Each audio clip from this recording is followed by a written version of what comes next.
OPM Task Force meeting January 11, 2012, 10 a.m.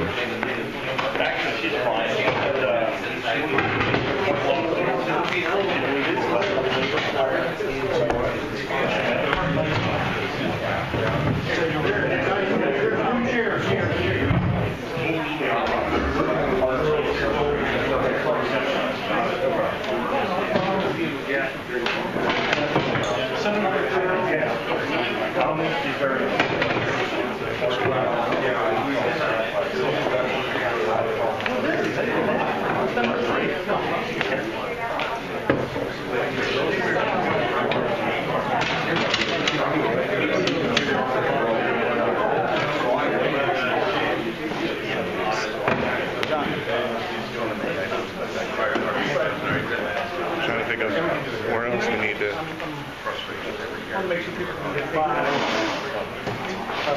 Hey, Jess. Is there another one out there? It's like 6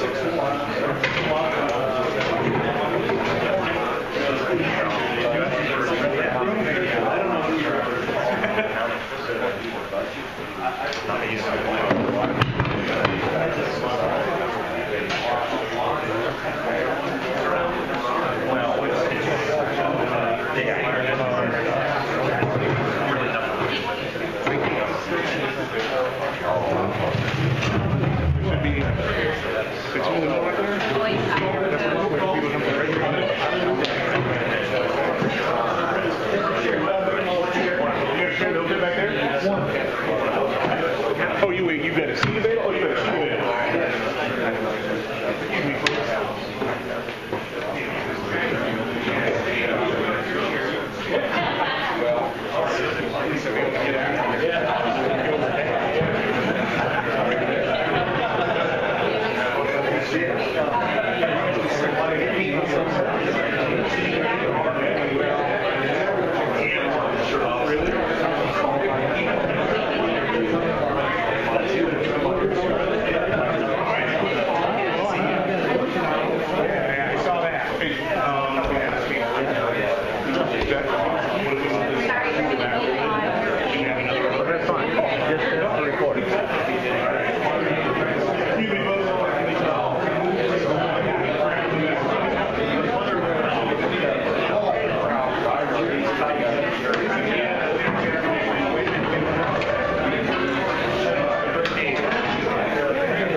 I'd like to get the meeting going, and I apologize for the delay, and we're still missing a couple of the committee members. Hopefully they'll show up here in a little bit.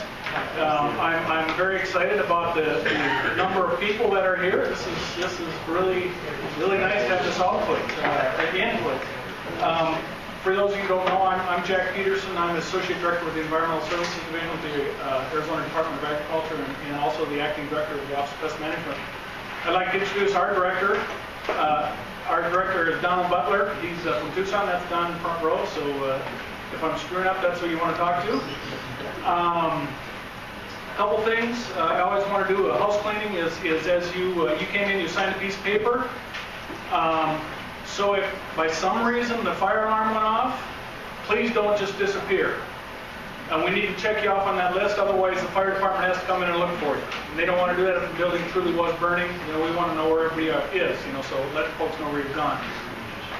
Second thing is there's bathrooms. Hopefully you saw those as you came up the steps. There's men's and women's bathrooms just on each side of the elevator. So if you have that need, you can do that. Let's see, is there anything else I forgot? Hopefully not. Somebody will remind me if I have. So thank you. I do appreciate you coming and attending the meeting here today. So first thing I need to do is call the meeting.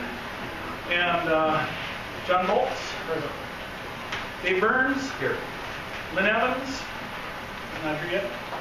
Jimmy Fox. Yes, sir. Ken Frederick. Here. Bill Hemminghouse. Here. Will Rousseau. Not here yet. And Kirk Smith. Here. Okay. So we have a quorum, so we can continue on. Things I kind of repeat on the agenda each month or whenever we meet is, again, we do have a listserv for the task force. And here's how you sign up for it. If you go to this address on here, you can all sign up, put your email address in, and then you get notification. We've never done that before, and we've had some glitches, but we're getting better all the time. So we'll continue to improve on that. So hopefully everybody got notified that we signed up. There really hasn't been anything out of the ordinary that's gone on. So things continue to move on. I think people are continuing to get serviced by the Office of Pest Management staff. Things are going along, and so I'm very happy and proud of those folks for making things work. Robert, would you just give a quick update on the licenses renewals? We are in the last, kind of the final few weeks of all business license and qualifying party renewals. Please check the website, make sure you verify if you haven't already received your license from us. Verify that the license has been updated, has been processed. At this point, late fees incurred. They actually started on January 4th. And that's it. Right now, we've had about 94% of the qualifying parties have renewed, and approximately about 85% of the businesses have renewed this year. So. Thank you, Robert. Just want to give everybody that heads up. Then we're going to move into, and I guess I'll remind everybody on the task force again, if you'll introduce yourself as you speak today. Again, so again, the people in the audience who don't know us know who's speaking, and then so Ashton can also make sure she quotes you appropriately in the minutes. Maybe would it be of value? Maybe we should do an introduction so because we have so many folks here. Just to introduce who we all are. So go ahead, Robert. We'll just start I'm Robert Holden. I am the licensing supervisor for the Office of Pest Management. Vince Gray, compliance manager for OPM. Jimmy Fox, Evergreen Surf. Ron Bolts of Venture Premium Funds and Internet Fund. Okay. Bill Hemminghouse, Will Rollins Company, and Chairman of the Ag Advisory Council. Kirk Smith, Maricopa County Vector Control. Jack Peterson, I introduced myself previously. I'm Ken Frederick with Conquistador Pest Control, small business out of Tucson. Dave Burns, Burns Pest Elimination. Casey Cullings, the Attorney General's Office on legal counsel for Department of Agriculture and for the Office of Pest Management.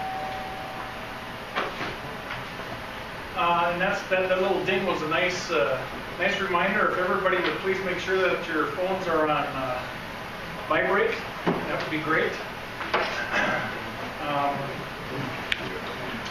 With that, we're going to move into the topics of discussion today, which are of interest to a lot of folks because you're all here. So, first one that I have on the agenda is a qualifying party. We put together a discussion paper that was out on the web. I sent that out before Christmas, and hopefully everybody had a chance to review that.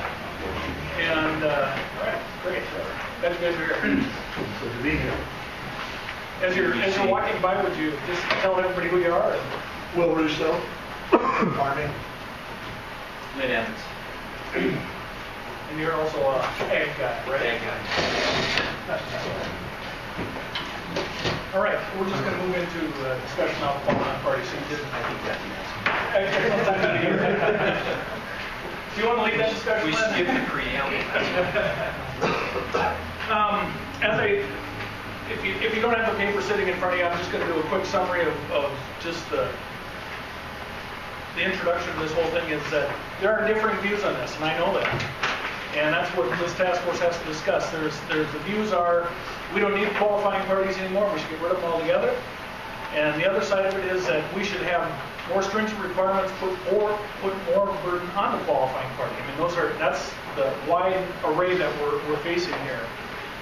And what we've done in putting this issue to paper together is we left the QP as part of this discussion. I know we could have just said no more QP, and then there wouldn't be any discussion. So we had to put it into the mindset that the qualifying party is going to continue to be part of the regulatory scheme. So with that, I guess what I'd like to do is move into, it's kind of broken into different categories. And the first one is just obtaining your initial qualifying party license. And the questions, I put several questions there, and I'll summarize them again so everybody kind of has some thoughts in their head. Basically, they say keeping the same requirements for all of them, varying the requirements for differing categories. Perhaps there's categories in what I put in here that there are, in my mind, as I put this together, there are three categories that are very opportunistic for problems. Aquatics, fumigation, and the management of wood destroying insects. Those are ones where it's hard for the consumer to know what they're getting, or there's the opportunity for great potential harm. So those are the three categories that I kind of put up as the three big ones that you want to make sure that somebody's really got a grasp of what they're doing. Okay. And then for the other categories, there could be lesser requirements.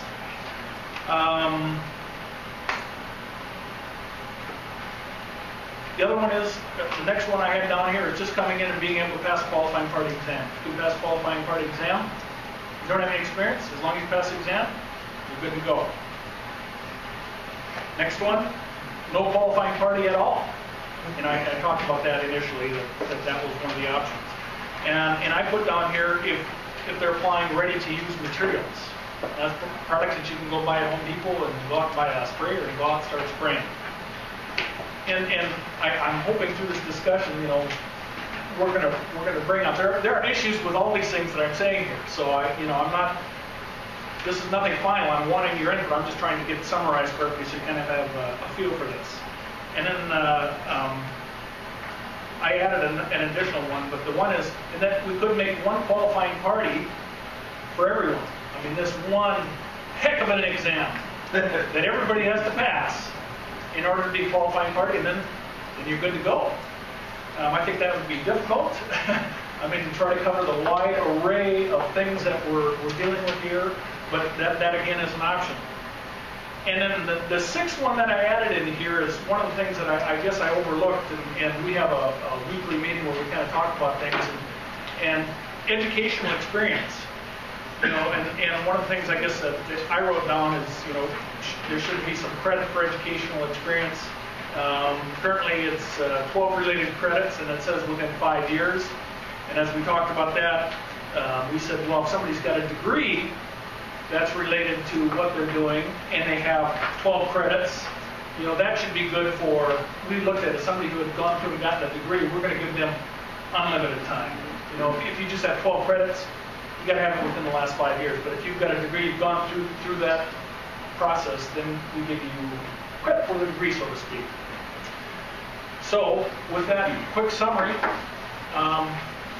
we can start discussion. I will say one other thing. I did go to the town hall meeting that ASPO sponsored, and just so you all know, kind of the summary of that is that the folks that were in attendance there were very supportive of continuing the qualifying party.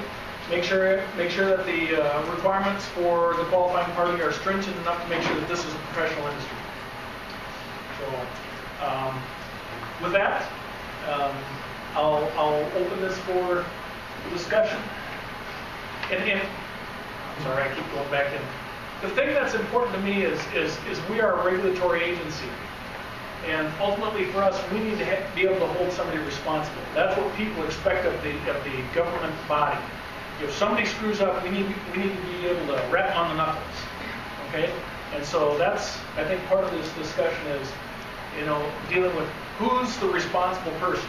And right now, it's kind of a qualifying party in certain circumstances, and so we need to keep that in mind as we go on. So now I will stop.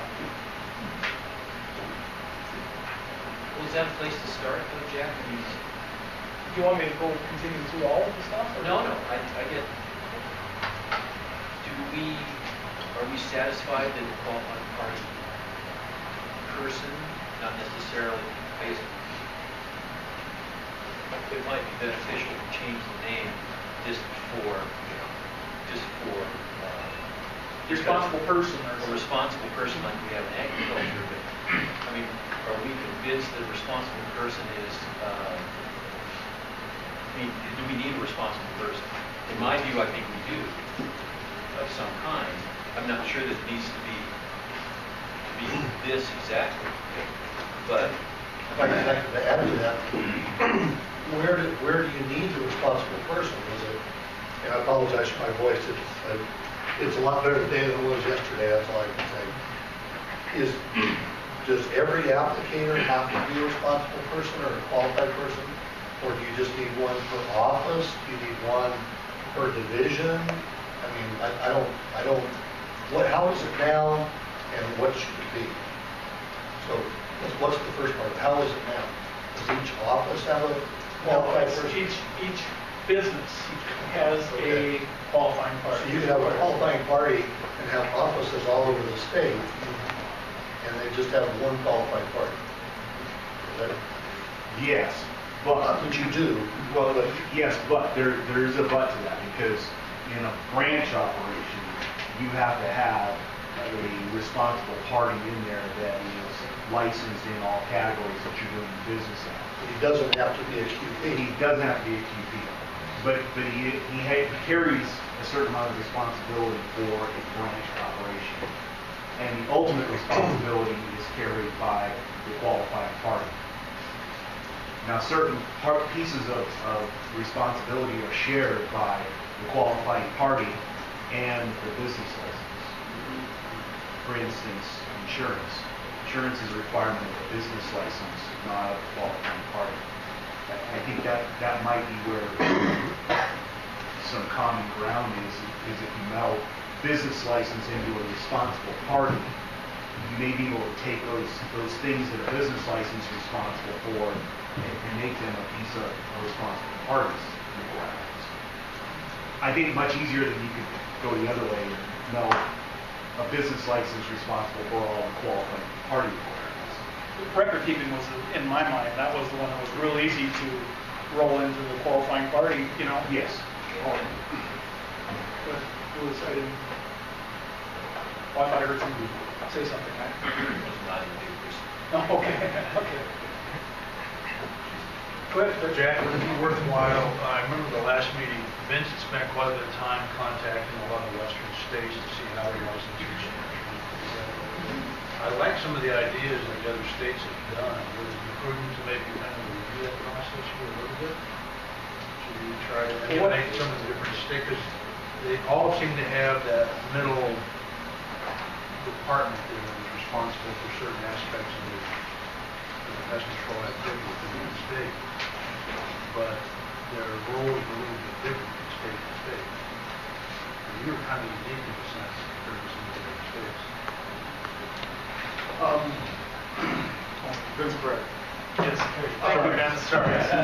I know that on the West Coast, we were all somewhat similar. There were qualifying parties, there were responsible individuals. They all appeared to have the same responsibilities that this state expects of a QP, whereas on the East Coast, they weren't really so focused on the QPs. And as I said at the last meeting, I think it's because the focus on our side of the country is more towards structural issues. Take California, for example. They perhaps have the most strict laws out of all the states that are contacted. But all the states here on the west side, on the West Coast appear to require a qualifying party. I guess where I'm coming from, Jack Smith, I would like to see some of the business aspects of the QP's current definitions be removed and placed on the business license. And to me, that would open up the door to put in some kind of responsible party, especially for the political subdivisions, but we still have to address that one as well. Because, there was a time when the Structural Pest Control Commission was trying to force governments into creating their own businesses and qualifying parties, and that really blew up into these spaces. We need to come up with something, I think, that would transcend across the board, whether it be public or private. Who's going to be responsible for overseeing all the rest of that? Bill Hemminghouse, I think, when we look at it, you have businesses that, you could have a pest control company that the owner lives in Atlanta, lives in Chicago, has a business here. He's the business license holder. He owns the license, but who should be the responsible party? We're trying to put, I think, a lot of that onus back onto the QP is, you want someone to have the record keeping, to get a business license, you fill out a form, you pay your dues, and you get your business license. Well, it doesn't say anything there that they have to be the responsible party for that business, but they should be. But the problem is, if they're not on, it just says during normal business hours, the QP needs to be readily available. Well, so you're showing he needs to be responsible for what happens at that business, or i.e. golf course business. And I think you don't want to create another person if you're going to call him a responsible person. You got the business license, you got the QP, and then you got this responsible person.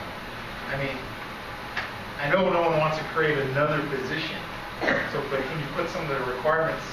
I think it goes both ways. I mean, that guy that's the golf course superintendent, he should knows what's going on at that golf course, what's being sprayed, what the records are, but he's not going to be the guy that's financially responsible for that golf course. That's the business license guy. That's certainly, Will Russo, sorry. That's similar to an ag certified applicator. Because the certificate, is that right?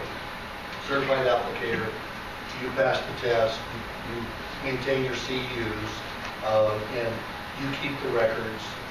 You're not necessarily the one making the application, but would that be analogous to the QP? Obviously, you don't have the requirements for managing a business. You don't have the hours of experience. I think the closest thing from an agriculture standpoint would be that of a custom applicator. Yeah, okay. where they have, they have a certified applicator,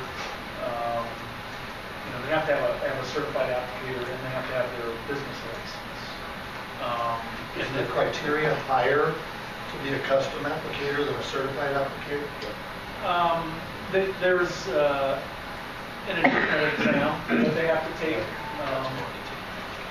and there's, as a commercial applicator, you have to take the 6 hours versus the 3 hours, which are private applicators. Again, it just looks to me like the QP is, over time, has accumulated a lot of kind of application responsibility and anyway, out in the field kind of responsibility, as well as being looked to be the maintainer of the business license in the business. And I think that's your point, is to maybe separate some of those functions, and that makes sense to me. I think that's how we do it in agriculture. But I just want to clarify that currently the business license holder is responsible for maintaining the records. If you pass that responsibility onto a QP, that would probably not make much sense, because suppose QP is terminated. We have several examples under OPM where a company remains, but the QP changes. Therefore, to have the records under the responsibility of the business licensee, now we're at least somewhat confident that those records will still be there even if the QP leaves. When you go and do records, who do you go see? If the guy's in Chicago and you're going to go see somebody in North Phoenix. We see what you guys would call a responsible individual, aka the qualifying party. But Vince, the records belong to the company. Yeah, that's The right. qualifying party is just responsible for the maintenance of those. Well, he goes. The records Yeah, stay. records should still stay. And in order for the company to continue doing business, they're going to have to get another qualifying party, otherwise they don't. So Correct. That's the point that I'm making, is that let's not consider putting the records under the QP. Let's leave the records where they are, which is under the business license holder. Will do so. I guess I have to disagree with you. I think whoever, again, whatever the QP is named and whatever the requirements are, I agree that someone needs to be responsible for maintaining control of the applicators that are out in the field. The inventory of materials, where they went, how they were applied, who's applying them, keep those records and document. That is, in my experience in agriculture, is rarely the business owner. But the business owner is responsible at the end of the day that that has all been done, those records have been kept, and at the end of the day, those records and that whole stream belong to the owner of the company. So if the responsible person, do you see my point? I mean, so anyway, I'm going to be use economy with words today. John Bolts. Will, to your point, I think one of the problems with the QP is that they have too much territory to cover, and therefore, we have multiple entities that all are answering to this QP. There's no way practically that person could be out doing all the things that probably are part and parcel to a QP. I think we'd be much better going to a responsible party that oftentimes would be like a branch manager at a particular location. He's going to be responsible for records. He's also going to make sure that he doesn't have some Yahoo out there applying pesticides poorly. He's going to, maybe he isn't the business owner, but maybe he's more like an ag, how the custom applicator may work for a business owner, but he makes sure all that stuff is done. So, and the model that I'm looking at is our company has certified applicators. That work under a custom applicator. No, Or a private applicator. Yeah, they're private. So they work for private Yeah, they work for us. But they maintain the records. Now, if they leave, if they either quit or I terminate them, those records are still mine. So, and at the end of the day, I'm still responsible to have them. I mean, when Jack comes out, if those records are gone, they're not going to slap the wrist of the guy that is a certified applicator. It ultimately comes back to me. But this is more relative to like the Western Farm Service or somebody like that who comes and does applications for you is what these guys are doing. And in that example, then the custom applicator qualifications would apply, which are more stringent than a certified. And to me, that's And I agree. basically, we have a responsible party in ag, that's our custom applicator license holder. And he oversees the applicators doing all the work and creating all the mayhem under him. And to me, that's just that's logical. I agree. But under that scenario, John, you don't have any record keeping responsibility. You As a have- custom applicator? If you have a custom applicator to your application, he sends the records to Jack. He's supposed to send a copy to you, but that's the extent of your responsibility. But as a custom applicator, you have to maintain records of what you did. Right. So if that's good for this scenario as well. That all of the people that at a particular branch or a particular business, that they would be keeping records of what they're doing. I mean, we'll do so. Again, I mean, I think you're doing a good job of describing the difference. I mean, transposing that to the pest control industry, if it's an owner-operator, then they're going to keep the records, they're making the applications, and so that would be analogous to our certified applicator. The custom applicator would be analogous to someone that owns a company that has multiple people making applications, and then that higher bar would be applicable. So I think that model, if we can figure out how to move that over to this industry, would be the best. Dave, did you want to say something? Well, I just had wanted to address one statement that was made that the appearances, the QP can't handle the responsibilities. I don't think I would agree with that statement. I believe that in the real world of structural pests, the QP does have the ability to manage it. That's really not an issue. There's a lot of large companies in the state that operate extremely efficient with one responsible party. I think you'll open up a can of worms if you have a Terminex that has a branch in Phoenix, Tucson, Casa Grande, Yuma, where else do you guys have branches? All up the river, Kingman, Flagstaff, and put a responsible party in front of each of those without having one common group. I think you would have a nightmare then. You still have one, John Bolts, you still have one common group in that it's that entity. They're an insured entity.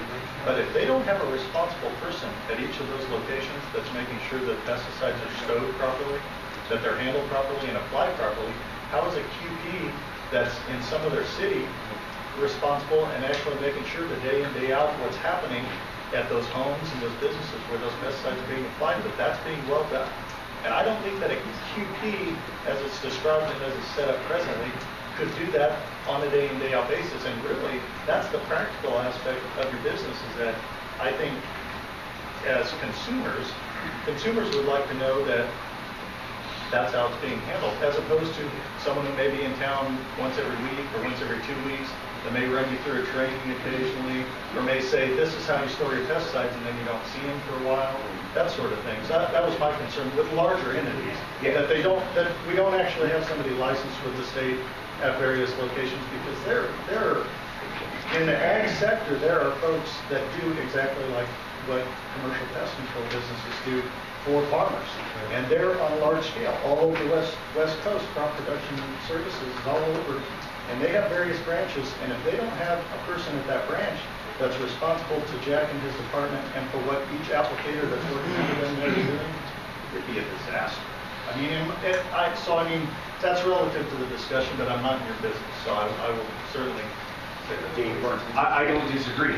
I think we have that in place with the person that's labeled as a responsible party for a branch.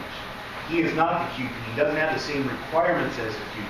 The QP ultimately is responsible for all those people, but we do, as people that have, our businesses that have branch operations, we have individuals that we have identified as the responsible person in that branch, and they do just what you said. They make sure that the people are trained, the records are able to be produced, that the pesticide storage is proper, and when Jack's people need a contact in Tucson, they know who the responsible branch person is, and that's who they go to.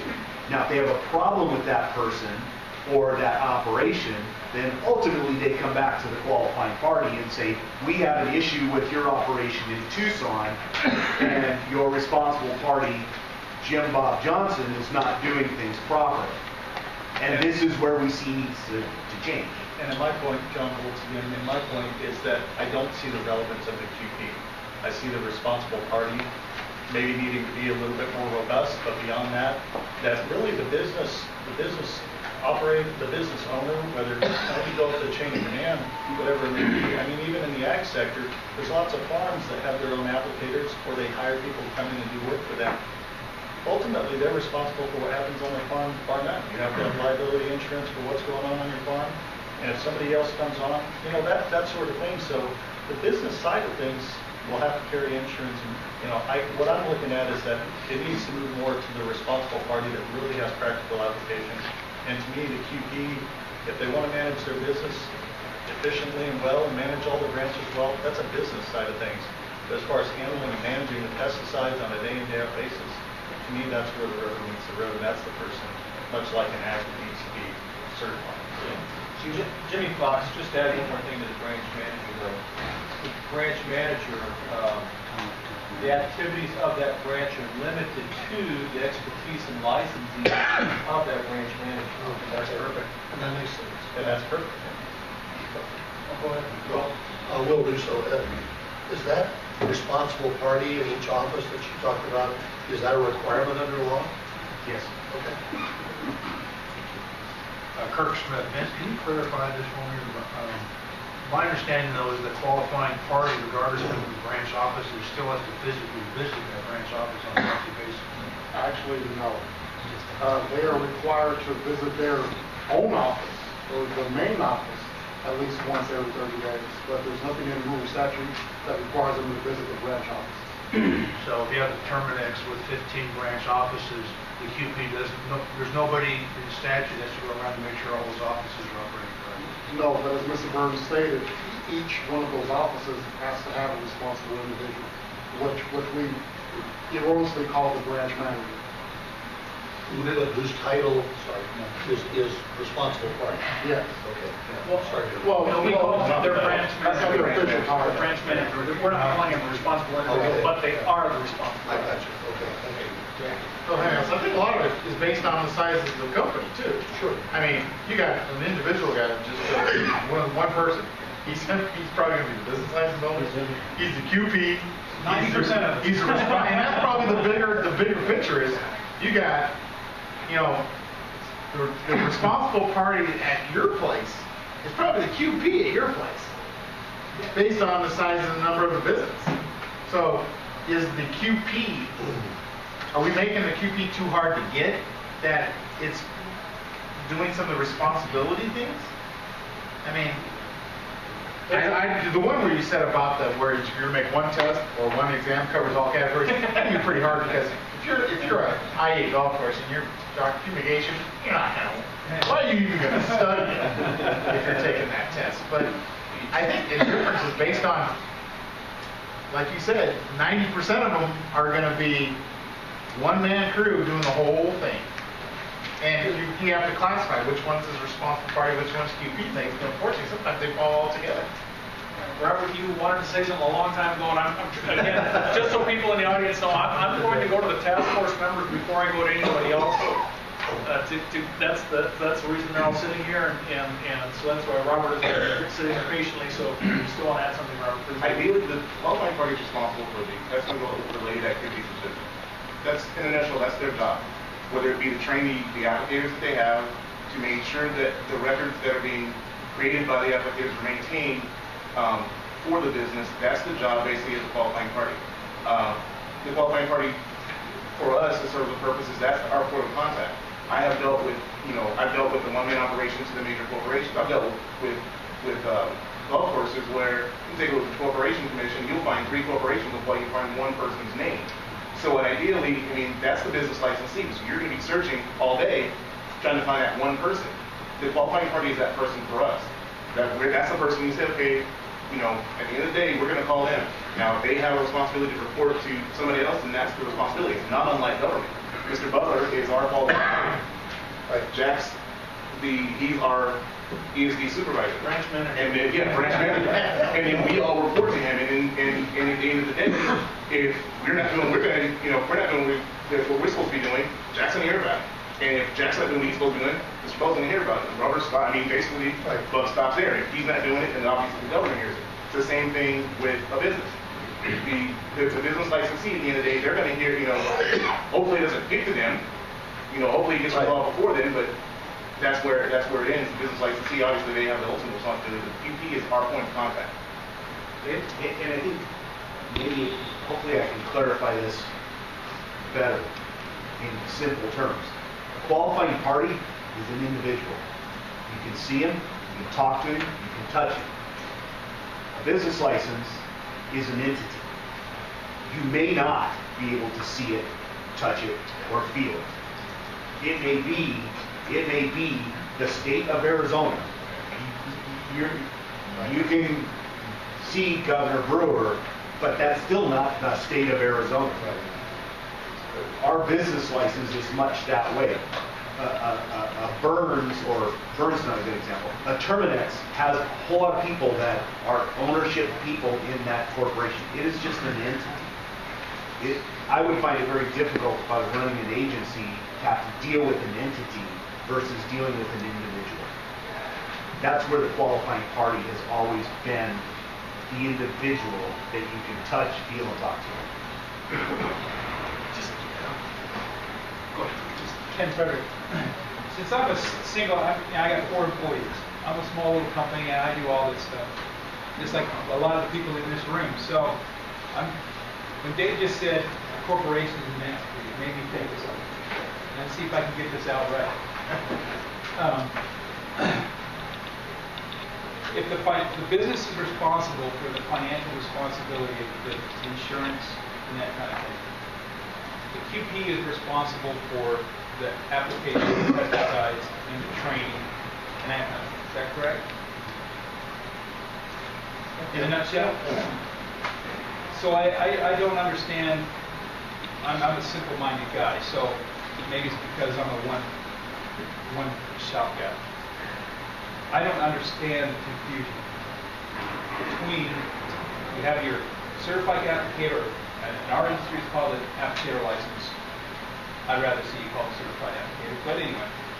And you have a responsible party, which is your qualifying party, and you have your business licensee. Maybe it's just the terms that are confusing.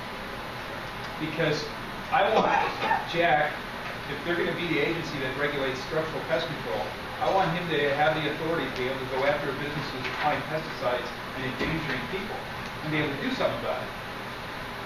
So somebody needs to be responsible for that. And if the business owners are 300 people that own stock in the company, who does the department go after? Stockholders or that responsible party? And that's just to throw add on that truly is again, as I stated originally, they want government to be able to go after somebody, to make somebody hurt for somebody screwing up. And that's where, I'm talking about that scenario, and it works both ways. A QP, the business licensee can say, well, that was the QP who was a bad guy, so we got rid of him.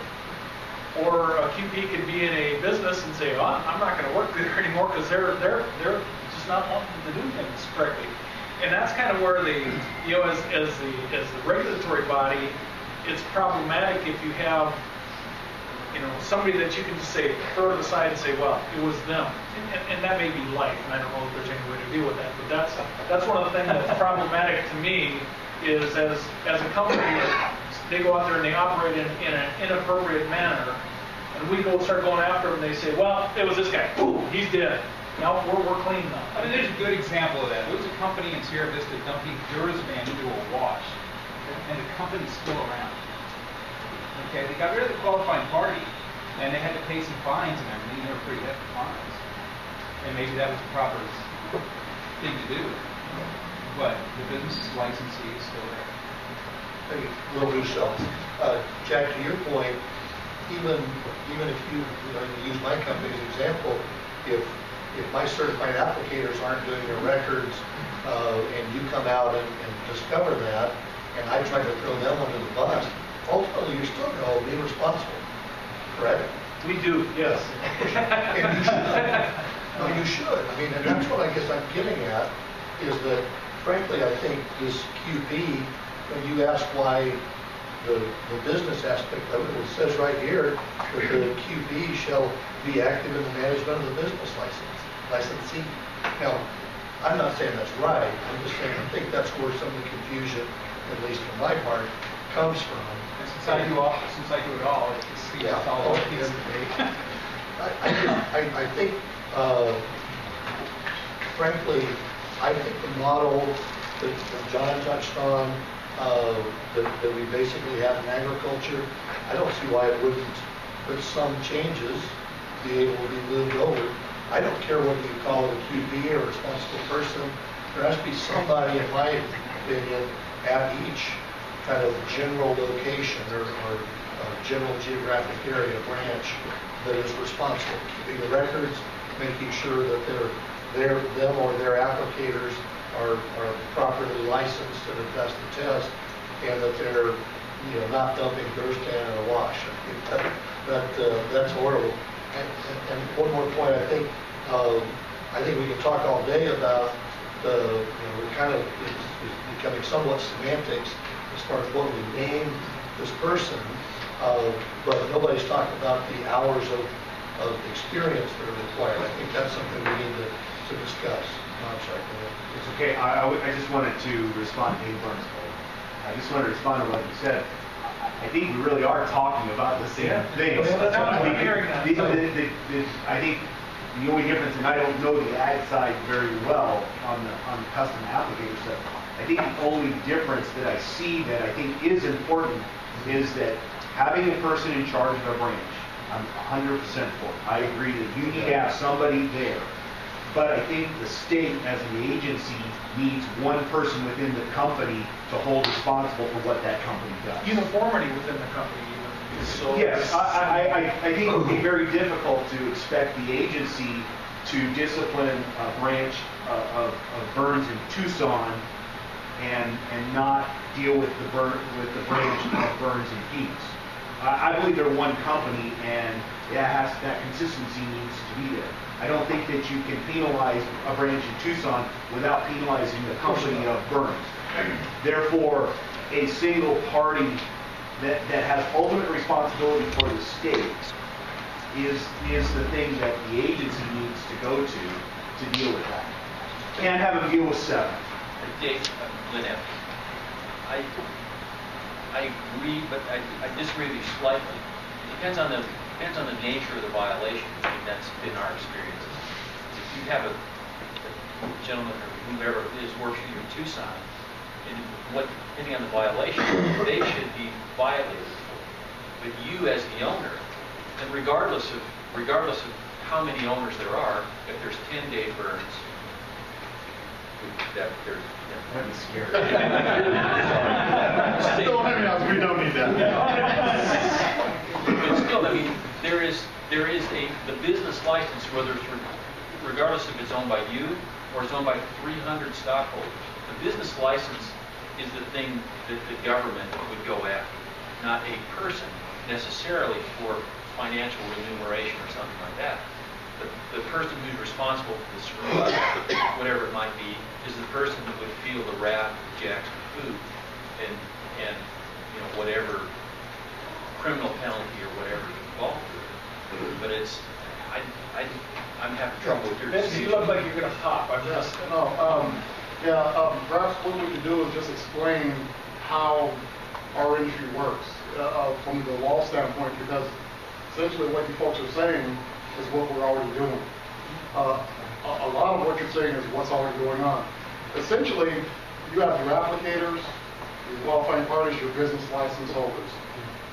Every party has their respective rules and statutes that they have to follow. So if an applicator commits a violation under their particular Arizona Administrative Code, which is Article 3, we go after that person. Now, if the qualifying party had trained the person how to do their job, we don't hold the QP responsible. We don't hold the business responsible. We don't hold that applicator responsible. It also applies with the qualifying party. They're under Article 5. They have a list of commands that they have to follow. If they don't follow those, we go after that party.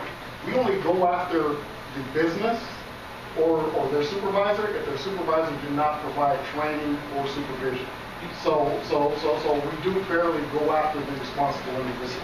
I want to just throw in, I think the one thing that's probably a little bit different than what Lynn was talking in agriculture is, you have, and I haven't seen it, and I've only been here 6 months dealing with this stuff, so, I can miss it, is, a custom applicator has, 5 applicators going on working for him. We catch one guy and he's not doing his job, we probably go after that applicator because he didn't do his job.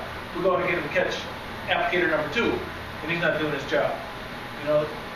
There's starting to be a pattern here, which is going back to that responsible person, and we get to that point pretty soon we go, yeah, that guy screwed up, but you know what? You're not doing your job either because your guys keep screwing up. It's a pattern of mismanagement within the company itself.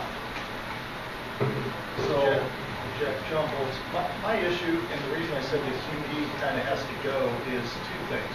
It's a barrier to entry into the business that's unnecessary. And secondly, the requirements, at least as they were listed in statute and as I read them, like you said, Vince, I imagine that you guys are going after the right guy when he makes a mistake, the applicator, the responsible party, and probably washing your hands. The issue is that the QP is A, a barrier to entry into the business that's probably unnecessary on most levels.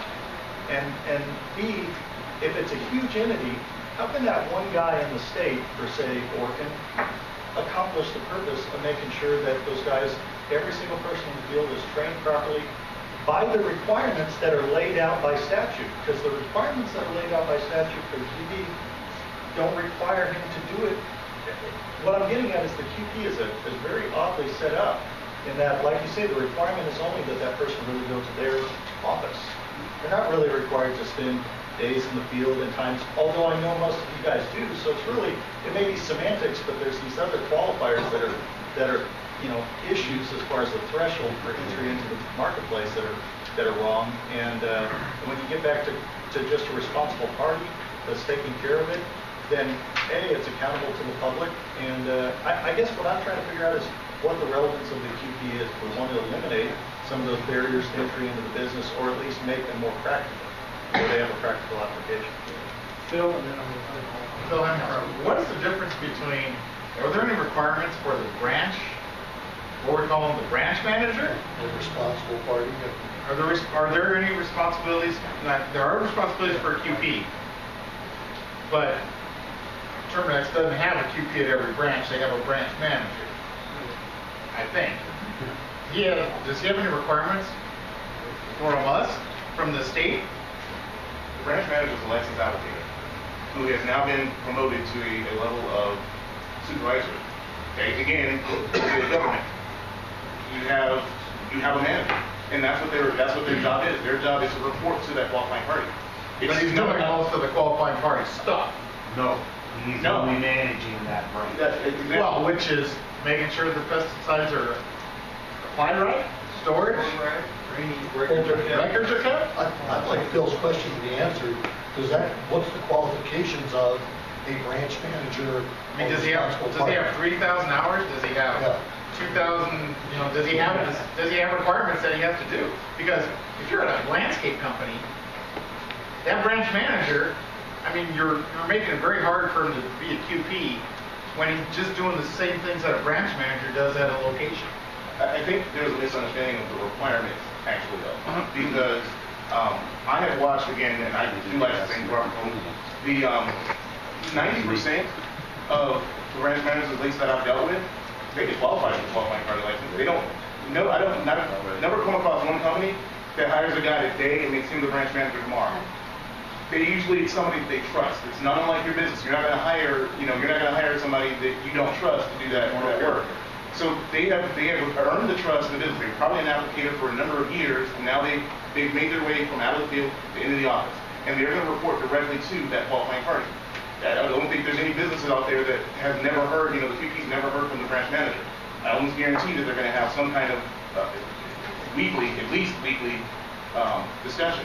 The requirements in order to get the license, I think that's one of the things I think we can change to make it easier. But I've watched landscape companies that have come through. I can say since I've been doing this, I've never turned down a landscape company to get a qualifying party because most of them qualify. Now, the question is whether or not they're willing to come into the office and say, hey, I've been doing this, didn't know I had to have a license. These are the requirements. Okay, let's work. I've never had that. I've never had a situation where they don't meet the requirement. It's a matter of being able to document it. I mean, at the end of the day, that's what it boils down to. What are the requirements for a branch manager? They need to be a licensed applicant. And they have to work in the categories in which that branch is going to operate, that they're supervising, and basically that's it. So the concern is, the concern you brought up is the qualifying party. If you got 4 branches around the state of Arizona, that qualifying party has to properly train and put 35 or 36 or 40 technicians together and be able to maintain that all of them are doing their job correctly. So how do you know for sure that branch manager is doing that? I mean, as a business owner, I would think you'd have some internal things in place to protect your license. You better really do a business owner. So does it really need to be in statute, defined in statute what a branch manager needs to do? What I'm saying, John Bolts, what I'm saying is that person, as a branch manager of a large company, ultimately is doing the day in, day out training and overseeing the folks working under him. Like you said, they're in charge of the people working under him. Ultimately, they should be responsible. So beyond that, what is the QP doing other than those other particular items that are listed in statutes are barriers to entry to other people and entering that business or doing a segment of that business? I mean, it doesn't make sense. It doesn't make sense for a golf course to do application after application and never see their QP. They just have to have it by law, so they have it, or whatever else. So that doesn't make any sense to me. So let's make the law practical and have practical applications, and therefore have a benefit for the consumer as well. And I guess I'm going to throw in my 2 bits. There maybe that adds to maybe there are differing requirements, and maybe there are different categories that maybe the requirements shouldn't be as stringent or not, I had put in there, the ready-to-use materials, and it was interesting. I got an article sent to me talking about ready-to-use people, and it was where a person had done bed bugs, as everyone knows, is a huge issue, and somebody went into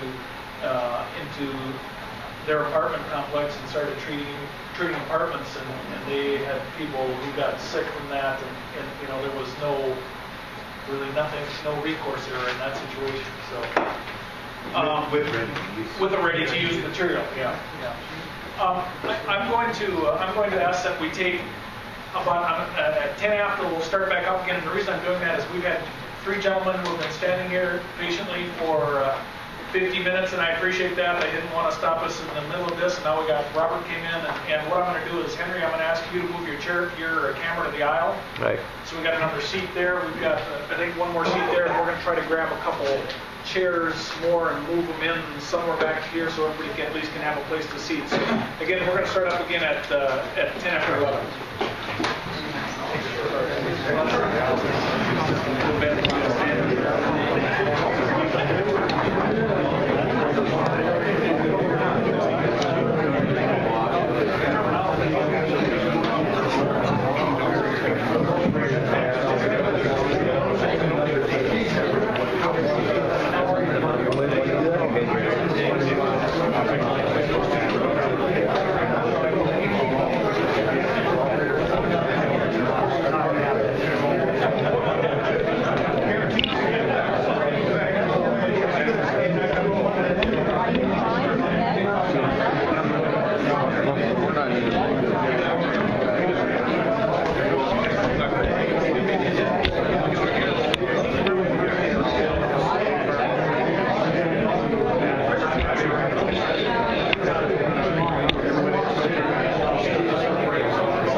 So she calls me up about 2 months ago. You know, I'm on the website. He goes, so, we got a little project, and we'd like you to do what you did on Johnson for us. And I go, get excited overseas. I go, oh yeah. So, yeah, so I got to see, most of the numbers there were like, you know,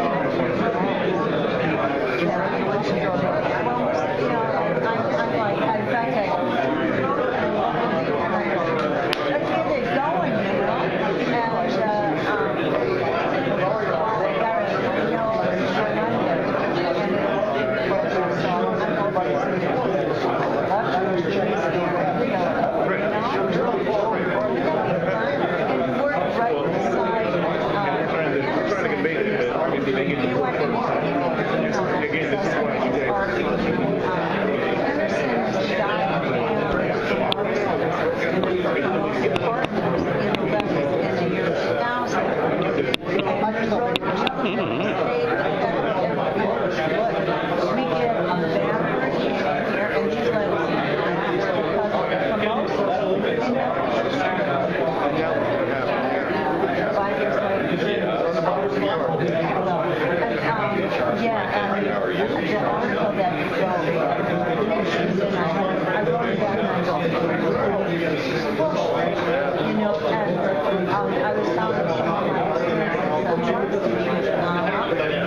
If there are issues, as we're talking about this, if there's something you want to throw in, somebody asks me in the hallway, if I want to say something, what am I supposed to do? Please, raise your hand. I guess I'm going to ask you to stand up in your location because we are in such tight quarters. If you please stand up and introduce yourself. And then say your piece, and we'll continue on. I'm not trying to keep everybody out of this. I want you to be part of this discussion. I'm going to. This is my view on the discussion that's taken place so far. I honestly don't think we're that far apart. I mean, when we talk about the custom applicator, I think we're talking about some of it is terminology, and the other thing is John had mentioned the fact that we have to remove barriers to business, and so I think that in my mind I look at that as almost a separate topic discussion, because I think we can address that by some of these things that we put in here. You come in, you pass the exam, you're a qualifying party. So I think the discussion should really, what I want to bring it back to is just this discussion of, and maybe we don't need to discuss it anymore, but that we want to make sure that you have a responsible party that at the locations, which the custom applicator does because he's there, or we have a responsible party. You guys do strong office custom management regulated industry has the branch managers, and so we're similar in that, and maybe it's just dealing now with some of the requirements that go along with that. One little point, Jack, on both was that the safety and the gear and the requirements of storing pesticides and applying them properly, I think really should follow the feet of the guy who's overseeing that person on a day in, day out basis. And that's one difference from what you're saying. I mean, as far as the semantics issue, I agree, but as far as who's responsible for that person day in, day out, yeah, it's the branch manager, but they also should be responsible for making sure of the safety issues and some of the things that in statute QPs are required to do. I think that makes more sense that a person's direct supervisor be responsible if they're worthy of being elevated to being a branch manager or whatever. That's just my 2 cents. Not to open a can of worms. Okay, Dave? I have two things. Okay. First, I want to go on record to make sure that the Orkin and Termex people in the audience, I'm not by any means trying to pick on your company. I only say it because you're the largest, so please don't think that I have a lot of respect for everything you guys do. With that, the other thing is, I think what I'm seeing is a very clear picture being painted. Agriculture understands agriculture, and structural understands structural. And neither one of us really, truly understand the other side of it. There's a lot of semantics things that you go, I don't quite get that. Maybe it's kind of like that. So if I can make a recommendation, maybe the best thing to do would be for your department to put a white paper together and compare the two. If we're saying the custom applicator and the qualifying party are similar, maybe we could put those two on paper side by side and say, hey, this is the responsibility of a qualifying party. He does these things. This is the responsibility of the business license. He does these things. This is the responsibility of a custom applicator. He does these things. Because I got to be honest with you, I don't know much about custom applicators. I try to get the gist of what you're saying, but I don't know the laws around them. And so it is hard for me to say, I really understand what you're doing. I think if you had staff, both the ag side and the structural side, put those two pieces of paper together, maybe that clarifies things for everybody. And I think that would be relatively easy to do. So I think we can do that. But Vince, you wanted to do that? Yeah, I just want to say something real quick to respond to John when he stated that it should be the responsibility of the supervisor, not the qualified party when it comes to storage. Actually, it already is. I just want to really clarify. QP is responsible for everyone under their supervision, but the statute also states that the supervisor is responsible for everything under that person's supervision. See, so that already exists. No, to Dave's point, if you do that, you should probably also, it's not in the regulations so much, but if you're going to make a comparison between operational schemes, you should probably also put the PCA part of the responsibility also. Okay. Okay. What's the PCA? Pest control. Pest control. Yes. On the ad side, yeah. Because that would, otherwise it would make sense. Could I hear some discussion of people's opinions about the hours required for the QP? Are people in favor of that, against that? Is it too many? Does it need to be more? Should it just go away? I'm curious what the task force opinion. And I want to throw in here, that was kind of my initial, when I talked about, there's those three categories that are the ones that in my mind, are really ripe for concern or whatever. And that again was aquatics, application of pesticides to water, fumigation, and termite treatments. And again, from that standpoint, that's one that consumers could easily be ripped off. Right. So those were the three areas where, at least as we discussed, that we felt that people needed to have a little bit higher level, a little bit higher. So, and again, to your point, I don't understand your industry, but to make applications in those three areas, you have to pass a test that demonstrates your competency in those areas. Yes or no? yes. No? Okay. So, again, does 3,000 hours magically make you more? I mean, so I'm just curious what people's opinion is. My opinion is that the hour requirement should be eliminated. I mean, it's definitely a barrier to entry in business. If you demonstrate your competency through a test, maybe there's some kind of competency test that the department actually conducts, then go for it. That's my 2 cents. We had several people back row first. Yes. Then I'm going to introduce yourself. Kelly Denham with the National Institute. First to that point, that we actually administer the exams for the state. The state does those exams for an applicator demonstrate competency to be an applicator. Ask any of the QPs in this room, pick up a Mallett's Handbook of Pest Control or a Truman Guide. Pest control is an art, it's a profession. It requires hours of experience to understand the nuances of the situations you're dealing with. The applicators, my analogy would be they are the lieutenant, the QP is the general. And he's directing them to apply this in a manner that's consistent with his philosophy, with his take on the art of pest control. So it is not just taking an exam. That tells you how to read a label. That tells you safe handling of pesticides in the field, those exams. The art of pest control is different than that. That's not demonstrated by a test. There's no substitute for experience. Experience is critical. Except the test is more difficult for the QP, so that kind of takes into account the experience. Is kind of, I think, how that fits there. But the three areas that you talked about, Yes. the tests are different if you're going to practice in those areas than if you're going to go spray Roundup on Yes. those sites. Yes, correct. No? No, there's right now there's no difference. Every category's got a different exam for it. Right. The applicator exam, the QP, or the fumigation applicator exam is a lot less difficult than a QP fumigation exam.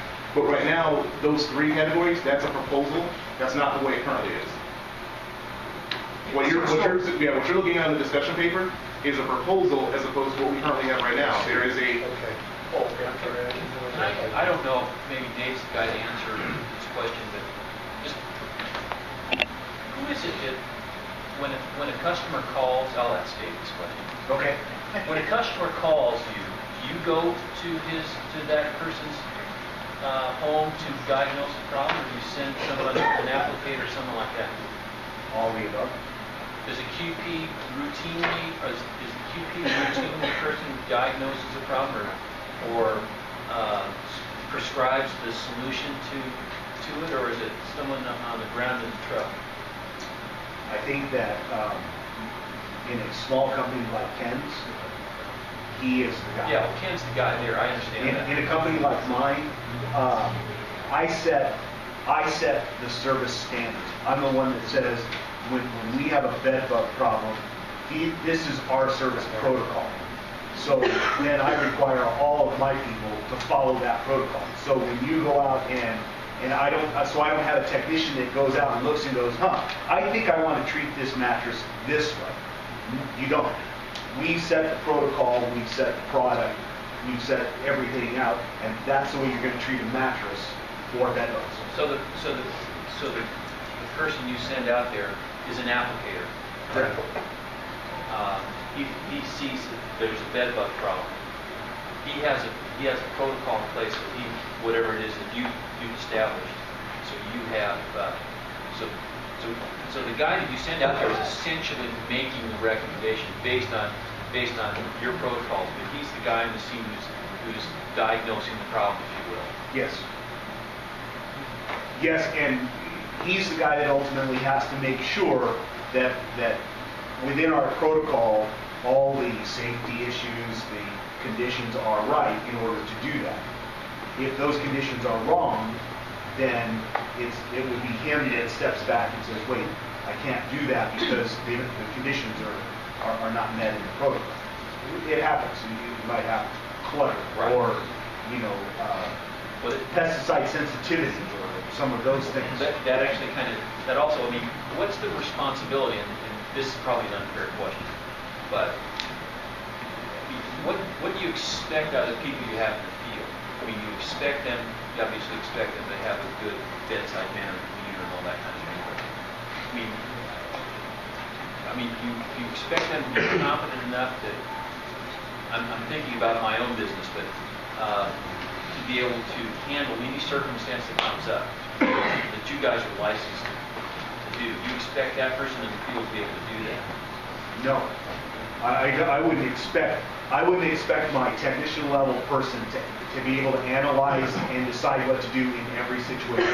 I would expect him to be able to look at a situation and relay it back to a technical director who has the corporate philosophy and a much grander scale of understanding what needs to be done, and that recommendation be directed to the field tech. But I guess my understanding is different than that. Then I guess in most situations, your field person could go out there and deal with it. In 99.9%. But there's going to be, because you asked, in every situation, there are those unique exceptions where it has to get ratcheted up because the guy goes out there and he goes, we have these, first thing we have these beetles eat, it looks like we're eating the styrofoam, and then we have these birds come in here. There was a guy that came in here and was looking, and that was one that I think had ratcheted up through the company to figure out what was going on. So I guess I want to make sure that we're on the same page. In the vast majority of the time, that applicator in the field is going to be able to handle the situation. In the other little bit of the time, it's going to have to go through the company to figure it out so we don't screw up. He still handles it within the protocol that the company establishes. They're still acting within the boundaries to bring it back up through the chain of command. Right. Or when you hire him on day one, you train him. This is how we do it within the context of the law. Not one of these companies do it the exact same way. And the technician will do it in accordance with the protocol established by the QP, by the company that he works for. I'm going to stick with. I know I've got 3-4 gentlemen, people out there that want to speak, but I'm going to go with these guys first before I go out in the audience. Ken? I'll go first. Ken Trevor. The 3,000 hours. I don't think that's a very good measure. However, there has to be some competency for our technicians when they're in people's homes and they're in schools and they're in nursing homes and they're in those places. They have to meet a minimum standard of competency somewhere. And if you're going to be the business owner, there has to be a higher qualification for you to be a business owner. In years past, it used to be 24 months. If you were certified applicator for 24 months, you could apply for your qualifying for our age business license. And I don't remember why I went to 3,000 hours. And I know in Mexico and other states still do it at 24 months. And I think it would be totally irresponsible of this task force to recommend lowering standards of professionalism and competency that would endanger the public.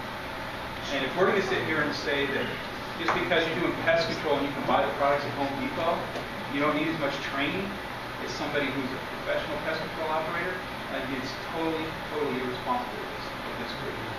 Because we feel, no matter how much we try to say that pesticides are safe, we're still dealing with pesticides. And we're still going into homes, we're still going into businesses, and those people expect this agency to make sure that we're trained properly to do it right. And I don't like the discussion to sit here and say, just because you can buy at Home Depot or you can do where else, you can go and do the business. Pest control is not that hard. Well, I've been doing this for 32 years, and yes, I'll be the first to admit, doing residential pest control, doing 15 stops a day can get a little mundane sometimes. But realistically, as this gentleman said in the back, it can be an art, and it can be a challenge, and it can be, I find it fun. That's why I do it. And I'm never going to sit here and say you got to lower the standards. I don't want to make it more difficult to get into the business. I don't think that's our job either.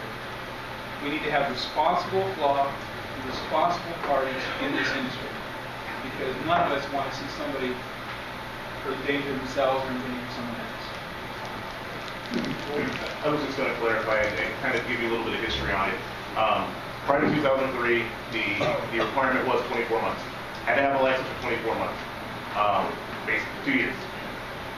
What changed that was you were getting people to get to apply for the QP license. They didn't have it, just apply for it. Right. What happened, or what the perception was, is okay, I get my license, I've had it for 2 years, and I can go apply for QP. I've never done pest control, but I have a license. And so they changed it and said, okay, you have to have 3,000 hours. 3,000 hours is a year and a half. It's less than the 2 years in the first place. And two, there's an experience requirement. It's not just maintaining a license. I've had my license in 2002. Based on our current requirements, I don't qualify for it because I don't go out and do it. I can tell you the law all day long. But when it comes down to it, I don't qualify based on the way it's written. I don't necessarily see that as a completely bad thing because, again, I think I need to have some experience before I decide I want to pick up a strain and say, hey, I'm boss pest control now. It wasn't a matter to lessen the requirement. It actually was to make the requirement more feasible. Saying, hey, you have that 3,000 hours of experience rather than just holding a license at home, not doing anything with it for 2 years. Additionally to that, typically most of our applicators, their work week's 50 hours a week. 50 hours a week, year and a half, at a year, you're looking at 2,500 hours. I mean, at the end of the day, the 3,000 hours, the number seems large, but look at your work week. It's not that huge. Okay. So there is too much on the technician to be able to verify those hours from the business owner, because some business owners won't verify those hours. And that's the problem. That's the problem. So how do you fix that? And I just want to carry that a little bit further. I'm not sure that measuring experience alone is a good indicator of anything. I think quality of the testing material we have is a much better indicator of whether someone is qualified to run a business. He could be a very brilliant individual and may be able to pass a test and be perfectly fine to run a pest control company. I, on the other hand, might have 20 years of experience and not be a very bright individual and sure the heck shouldn't be qualified to run a business. Those would be the two extremes. Do we penalize him for being a brilliant individual? Yeah, in this case we probably are. And we're subsidizing me for being the idiot because, I'm running a big company. I think the testing requirement is more what we really should be looking at rather than the individual staff. Gentleman in the black shirt first. Tim Gurner, JHTG Incorporated. Speak loudly. Tim Gurner, JHTG Incorporated. A couple things I heard that really concern me. I've been involved in this industry for almost 25 years. And I've heard numerous times the phrase unnecessary or barrier to entry.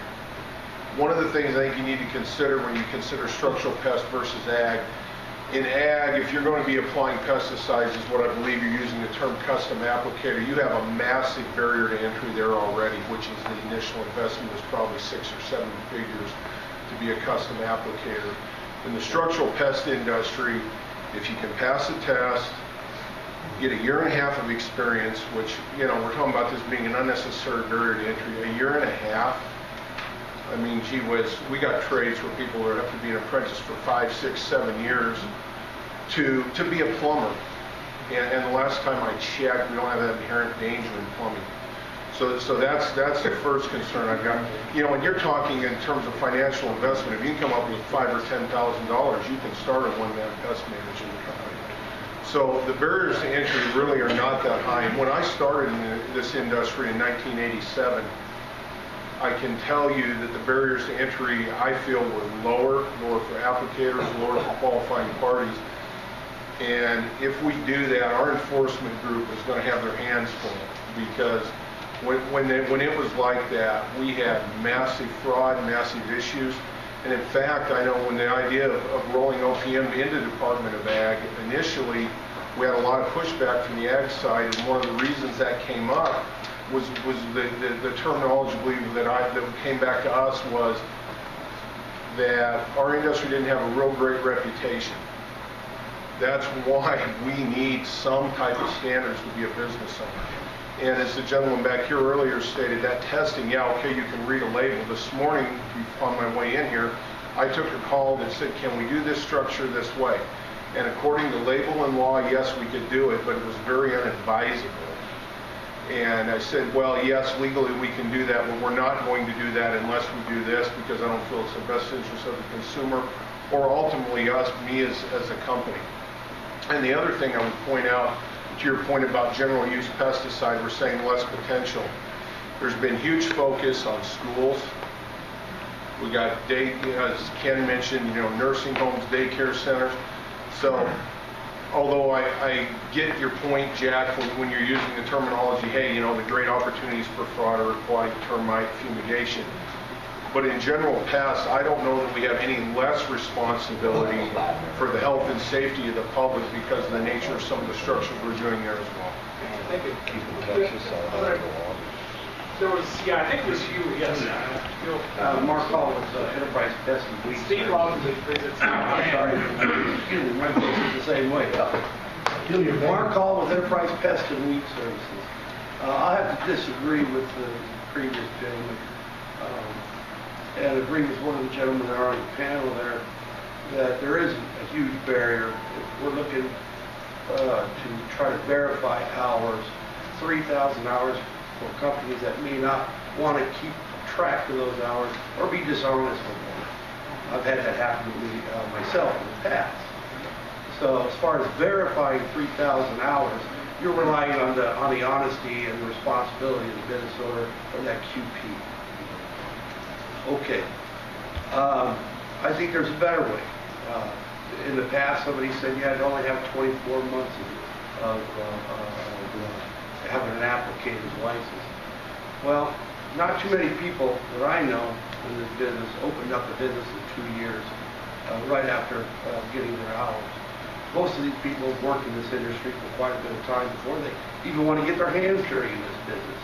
How many people want to run around, excuse me, chasing spiders and bees and everything on a day-to-day basis? You got to be pretty dedicated to want to work in this industry.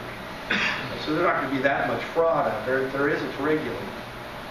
So I don't see where we need 3,000 verifiable hours. It puts an undue burden on people that like to get into this industry that are honest. And at the same time, if you look at it from just a money aspect, from the fees from licensing and so forth, that go back to the OPM, if you just follow them the dollar, if you make it easier for people to get into the industry, which is already regulated, and lower those standards a bit so people can get in, you'll see the revenues just on the OPM side open up. But as far as the 3,000 hours of trying to get them verified is tough. So from your standpoint, and this is my thought as being these guys being here, at 3,000 hours is problematic for us as well. And David said, he said it because this gets recorded. he was in no way supporting 3,000 hours. And I guess from our standpoint, I guess what we talked about, what can we verify? All we can verify is that somebody's been licensed. And, so if we went to, and what we talked about, 2 years, somebody's been licensed as it has been stated here, I understand, And he can sit in office and never do anything. Absolutely, sir. In that paperwork that we got the last meeting, there were 11 states on there. Over half of those required little or no experience whatsoever. Just pass the test. Okay. Okay. Now, if we can just design the 2-year, I'm just proposing that as being out there, a 2-year minimum of having that applicator's license and a competency test. What really more do you need? I mean, just like Mr. Burns had said, some people have a different level of knowledge. It's either 2 years or either you can pick it up quickly or you can be a dummy after 30. I think going back to what Dave said, and actually Phyllis, I think I said in the past, this competency exam, perhaps, the exam needs to be, again, we are still a pesticide regulatory industry, but I think maybe part of that exam that needs to relate to pesticide related to stuff that industry would have to help us do this. Jimmy, you had your hand up earlier, so I'm going back up here again, so please. Yes, sir. Just a comment on the state of the qualifying party and barriers to entry. Realistically, qualifying party license is not a barrier to entry. You can rent a qualifying party license. So it's not a barrier. You can have a business license, but you don't have to have a qualifying party license yourself in order to get in the pesticide business. That's not a good thing. I'm just going to say, I don't think that's a good thing. It's not a good thing, okay? And I bring it up because it's a problem in the golf industry. That's another subject, okay? That's kind of the way the golf industry works right now. A golf course doesn't have to have the qualifying party license. They have to have a business license. They can rent a qualifying party license, who then oversees that golf course as a branch office. It's a loophole, okay? Same thing in the pesticide application business. You don't have to have the qualifying party license as a business owner to get in the business of applying pesticides. So it's not a barrier of entry into this business. So what the qualifying party license needs to be, if we're not going to set it up as a barrier of entry that way, it needs to be a true test of their knowledge and skills. Experience is just part of that, but you can't even verify experience really other than a test. There still has to be a competency test, both in skills and knowledge. So I've got several people in queue, and again I'm standing here, I've got here, and then I've got Phyllis next, and then I've got you, and then I've got you, okay? So, Kirk. Jack, one of the problems I see with the 3,000 hours is it's 3,000 hours for each license category. Yeah. If you're going to come in and say, well, you want to be a termite company, and I started off working for David, for instance, I would need 3,000 hours of actually doing termite control, whether it's trenching and rotting or whatever. I'm also going to need 3,000 hours of experience of doing termite inspections. Yes. How many years does it take to get 3,000 hours of termite inspection? I mean, you figure you might do 1 or 2 or 3 inspections a week if you're lucky. Now we're talking 3, 4, 5 years. In order to acquire that 3,000 hours, they get your 10 feet to qualify for a termite license inspection. And that's the problem I see. And that's another part of this discussion. I don't even think we've started to discuss yet. I mean, that's broadening the QP, and that's another issue. So, Phyllis, you were next. Phyllis M. Karanga, it's our turn. I can't hear you. You can come forward too. we've got a blower up there, so maybe. Okay. Phyllis M. Ferenga, it's our turn. I made the effort to find out what the farmers were thinking. I'm in Marana, so I went into the field and I talked to the Brattons and the Kais and the Deans and a couple of the crop dusters and everything to see more about how your license works.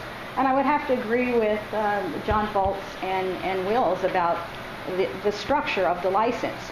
Now, what was interesting about one of the license, he explained commercial and private and everything else in between.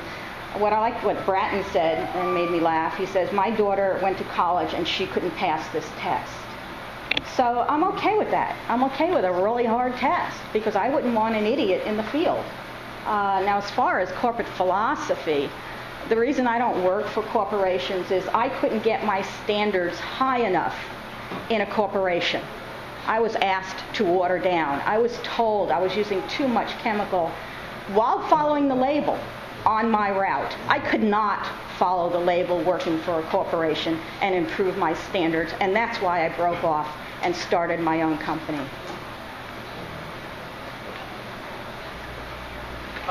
Let's see. I think you were next. Please. I'll defer to Kevin. Okay. Kevin. I forgot what you were going to say. Oh, I'm sorry. Kevin never age. Clearly going to put age before beauty. Kevin Ethers, General Contractors, Termite and Pest Control. First of all, I'm a little confused. So I'm going to just tell you how I feel. I think you need to keep QP. I don't think it's broken. Don't fix it, period. You want to talk about hours? I think 3,000 hours is fair. You want to talk about verifying hours? As the gentleman in the back suggested, it's hard to do.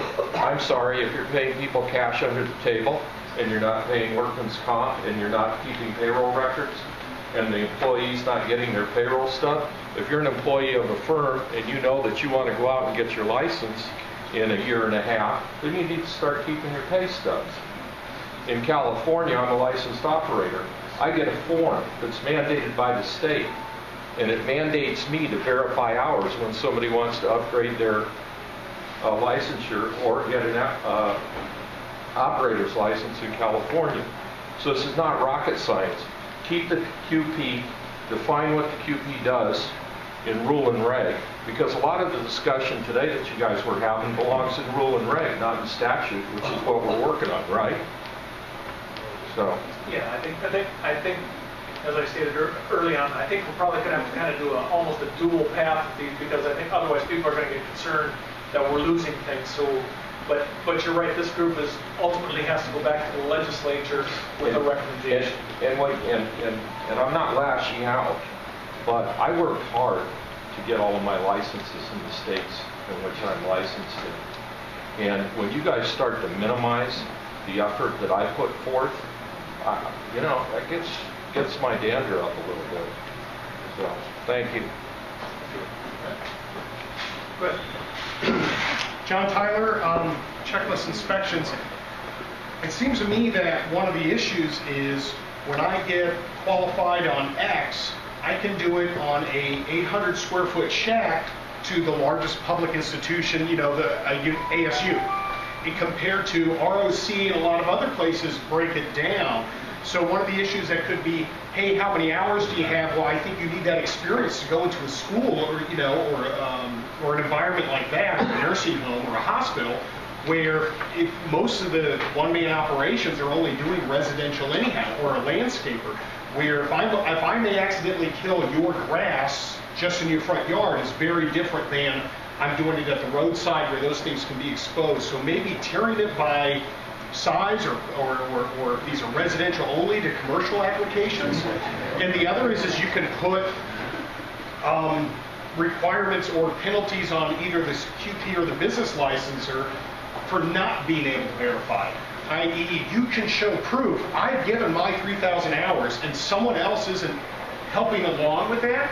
They're not keeping good records as a QP anyhow. If that's the case, and maybe there could be some sort of penalty for that, especially by trying to keep someone with experience down who's trying to then get in. I think one of the things just to throw out here, we had this discussion about the being able to verify it, and there is a way that an individual can verify. If a person is thinking as they're going into this as an applicator and they want to verify that they've been active, keep a copy of all the records. People go, crap, I'm not going to keep my records for 2 years or whatever they show. Well, if you want to go to business, you could do that. And I'm just throwing that out there. There is a mechanism for individuals to do that they could do it if they're actually thinking about that on their own. So, go ahead, and then we'll go back here. Okay? Tom McCormick, General Exterminating. Kevin said actually pretty much what I wanted to say. I started in this business, and I thought I'd stay there about 90 days because I didn't want to be a bug man, and that's what it amounts to. This past July, I was there 30 years. I'm not college educated, but I'm educated in the field, and I have educated myself with the books. I've got a pretty decent company. I make a decent living. I'm the QP. I'm the branch manager. I'm everything because I'm all one. Okay? If you take away, what Kevin said about working for the QP, I'm a high school dropout. Not that that matters, but that's the one thing that I accomplished. And I'm proud of what I did. And for me, 3,000 hours, come on. If anything is worth doing, can't you put something in it? And that's working for somebody else. If there's a problem, what the problem would be then is government, which happens to be you guys. Because I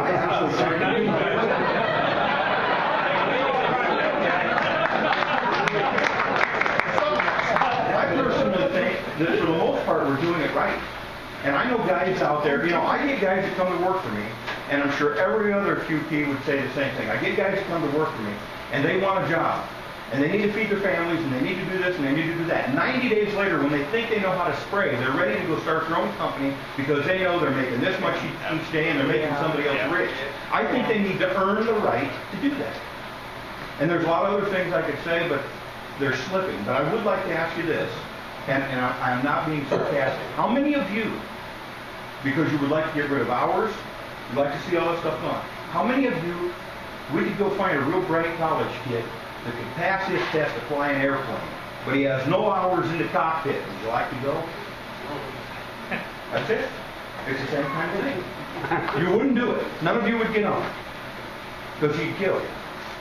And that's what we face all the time. We've worked really hard for this. You just want to let everybody come in? I've got guys, at least every year, I've got at least one guy quits and start his own business. And if he has these qualifications, he's not going to make it because he doesn't stay with me long enough. The flaky ones, sorry, I'm not politically correct. The flaky ones, they don't stay long. The good ones learn it. I'm actually, like I said, when I started this business, I was actually ashamed of the job I did, a bug man. They are portrayed as idiots on TV and everywhere else you look. But I am now a professional. I've trained myself, I've learned, I've had a lot of people help me in this industry. I went before the commission years ago. I had a man that's here in the audience, he stuck up for me, but I went before the commission and asked to get my QPs. I worked for the man of the company that I now own. He passed away. But when I asked for my QPs, what they said at the time was they told me, you can go rent one. Because even though we had a QP, my boss, my partner was a QP. I needed to get mine. They told me I could rent it because he only had general pest and termite. I wanted to get everything. And I stood up and I told him, I said, why don't you let me pass the test? Because years ago, it wasn't that the rules were so much different. But these guys that weren't here, when it was the board, if any of you guys remember that. Okay, it was called the board. Some of you guys don't remember that. They didn't enforce this stuff. I was general pest, and when we killed gophers, I used phosphotoxin. And that's what I told them. And I did that. Nobody enforced it. We went down to Univar or Van Waters Rogers and bought it. They all voted and they let me take my test. I said, why should we have to have a rental? You let me pass. You let me show I'm competent. I've worked in the business for a long time. Then if something goes wrong, you can come get me. Thank you. I have two things I want to do here. We are going to run out of time. Again. And I know it. But there's two things I want to do here. If people don't mind, I would just like, this is just, if you don't want to, you don't have to. Just by a show of hands, how many of you are in a business of 10 people or less? Okay, how many are 20 people or less? Both states or one state? Just in Arizona. Okay. 50 people or less. Okay? And I kind of did that wrong because you can't qualify for each of them. But I guess I was trying to get a size, you can raise your hand for each one of those. So then we go up to 100 people or less. Yeah. In the pest control. Yeah, in the pest control, yes. Applicators. Yeah. So what I saw here is we have a lot of small firms are represented here. So that's great to see. The other thing that I want to finish this just to say, what I'm going to do is we're going to end the discussion on QPs for a moment to allow the public the opportunity to speak, because we have TARP on the agenda as well, and we may have people who have come here for this meeting, they want to talk about the TARP. And I don't want people to miss the opportunity because you've taken the time and the distance and everything to come in here and talk. If you have something you want to say about the TARP, I want to give you your time to talk about that. So what I'm going to do is, yes. The TARP's going to be brought up later on. It is, correct. The TARP will be discussed later on, but I'm concerned that there may have been people who came here to this meeting to talk about TARPs, and I want to give them that opportunity in case they can't make the next meeting. We will talk about TARPs again, but I don't want you to all be, just shoved aside because we didn't hit it this time, because it's on the agenda. So having said that, if there's anyone who you look concerned. I'm just curious about one thing. Okay. Please forgive me. I'm curious if you could just ask by show of hands, because you attended a town hall meeting Yes. where the majority of people were in favor of QP. Yeah. Just ask the crowd, show of hands, how many people are in favor of retaining the QP? That's just if you're in favor of retaining QP, raise your hand. Are you saying with current standards or with No, just the QP in general. Just the QP in general, not maintaining certain standards, because I think we have some fairly strong and even people who are here. So You got a pretty strong response. yes, and a fairly strong response. So cool. Thank you. Thank you, Vince. That was a great question to bring up. Appreciate that. Having said that, now are there people who are here who came specifically for TARPs who would like to address the task force?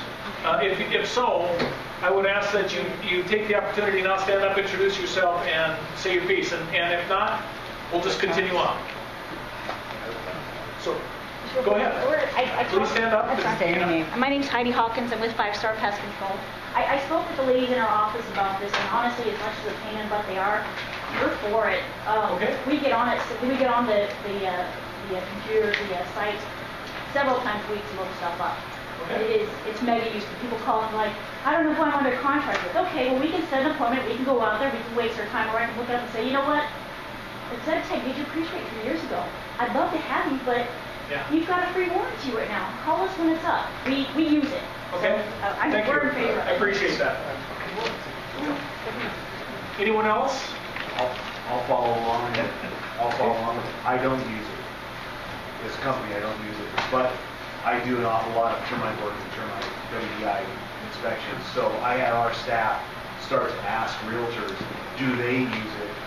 And honestly, a lot of them said they do. Yeah.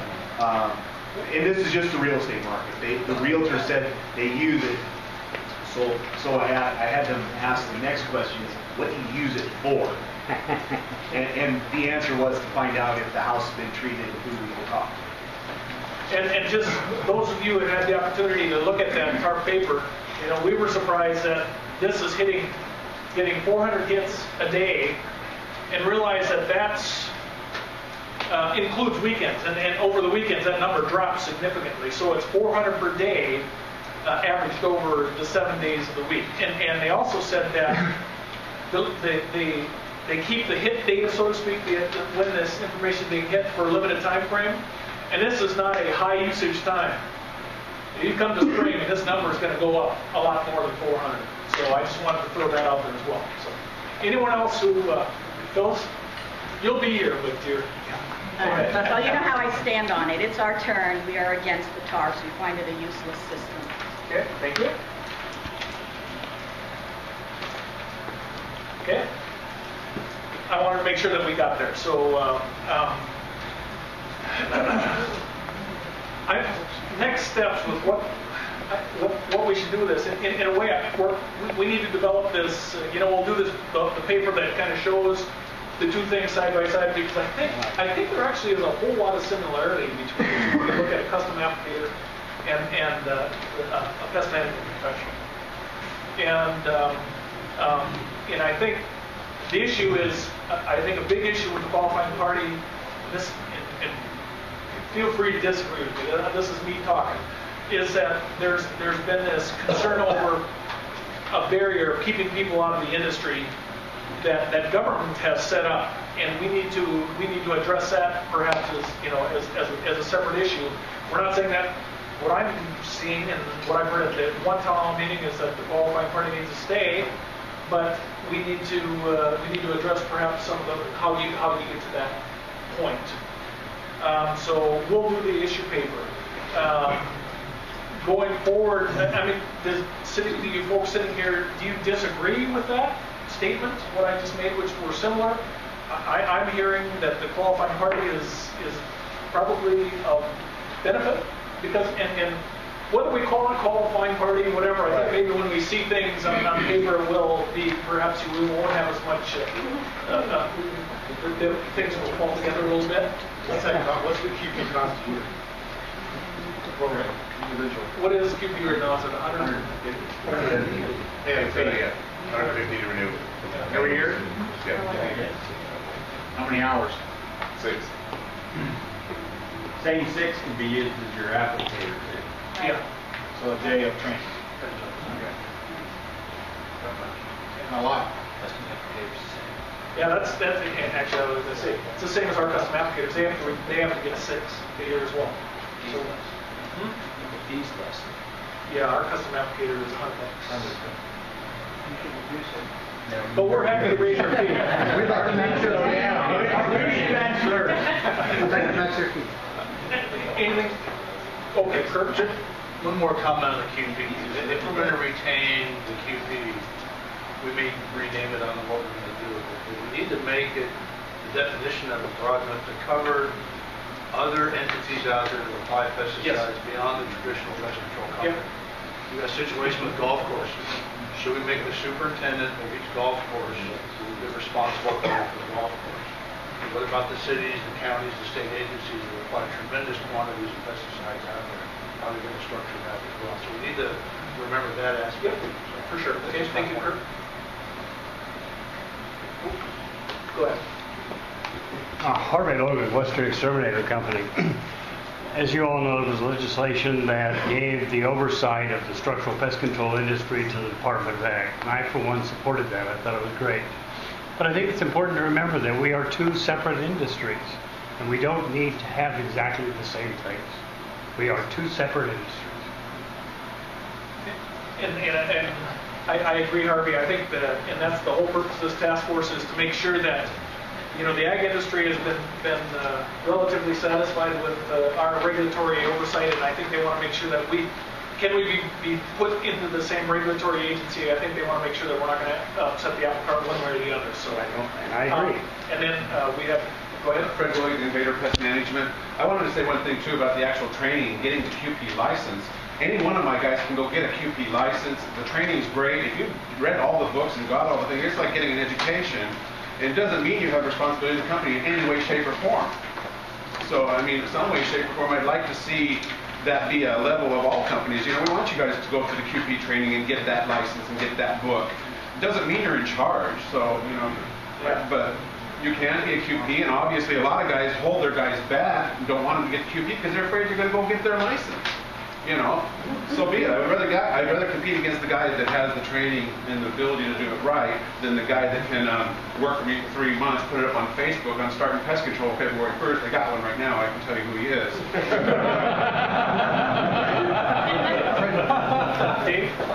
Dave Burns. I also believe, Jack, it's important that we realize that our number 1 responsibility has to be to protect the consumer.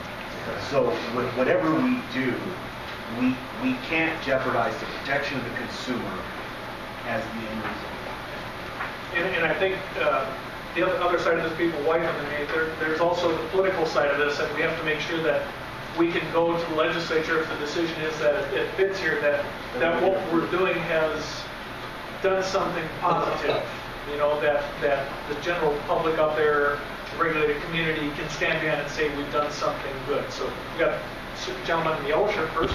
Yes, I'm a small business, Bill Wolf, Wickenburg Weed Control, small business, we have 5 hours a week. We're the smallest one here.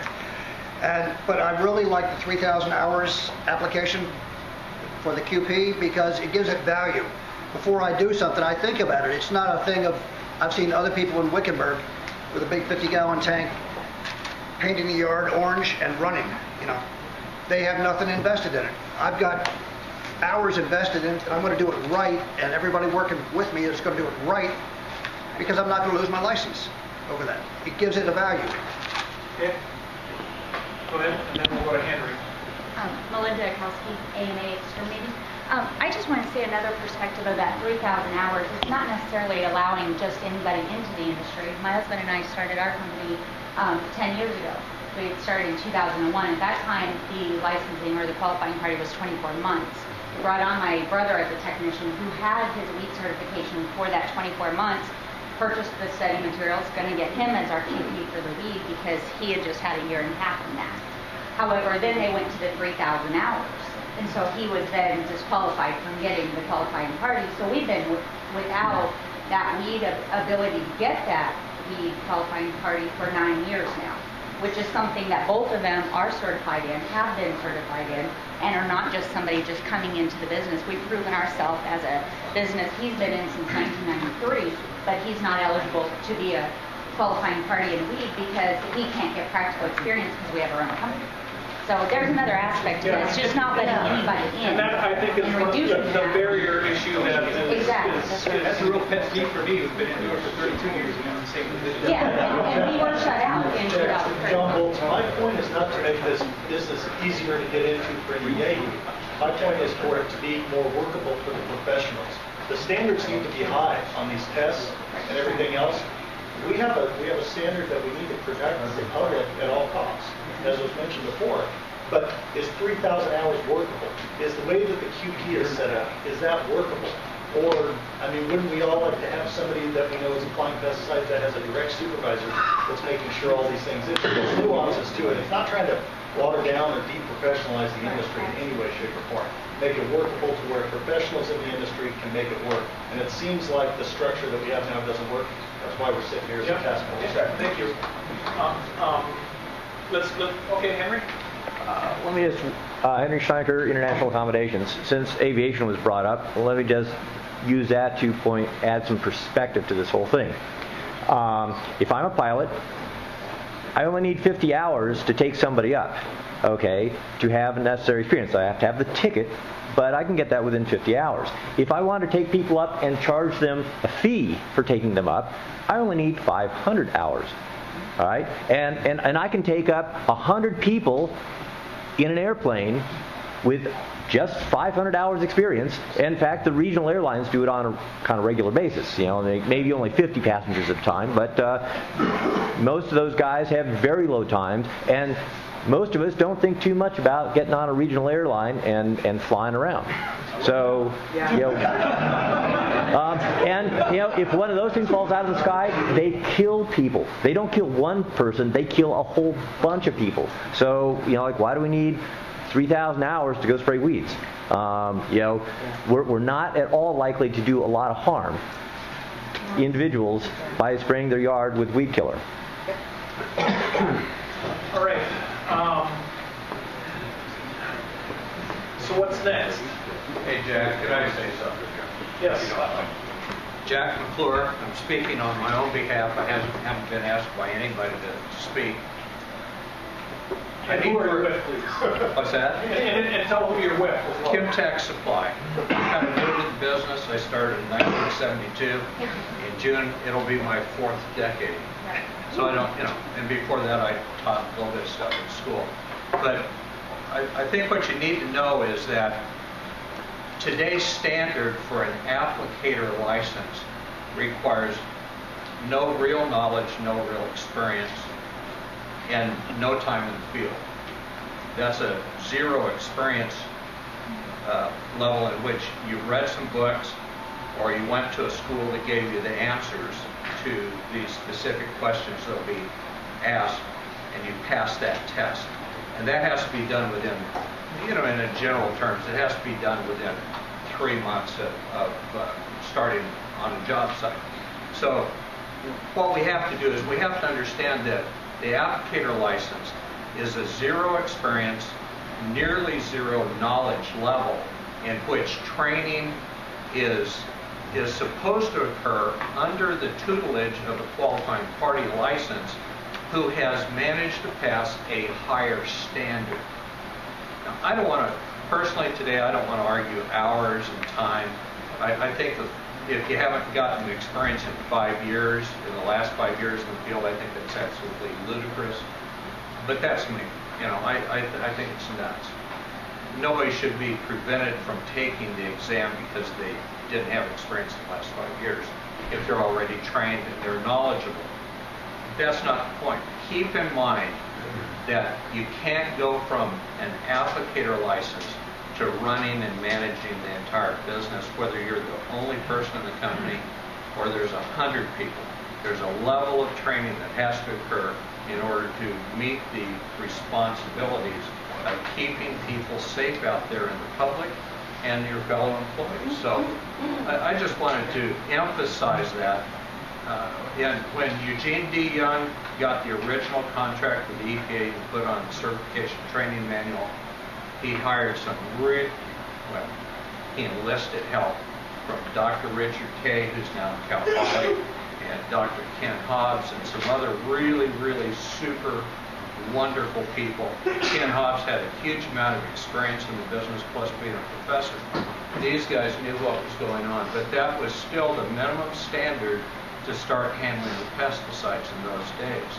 So let's define that leap from one license level to the next. Okay, thank you.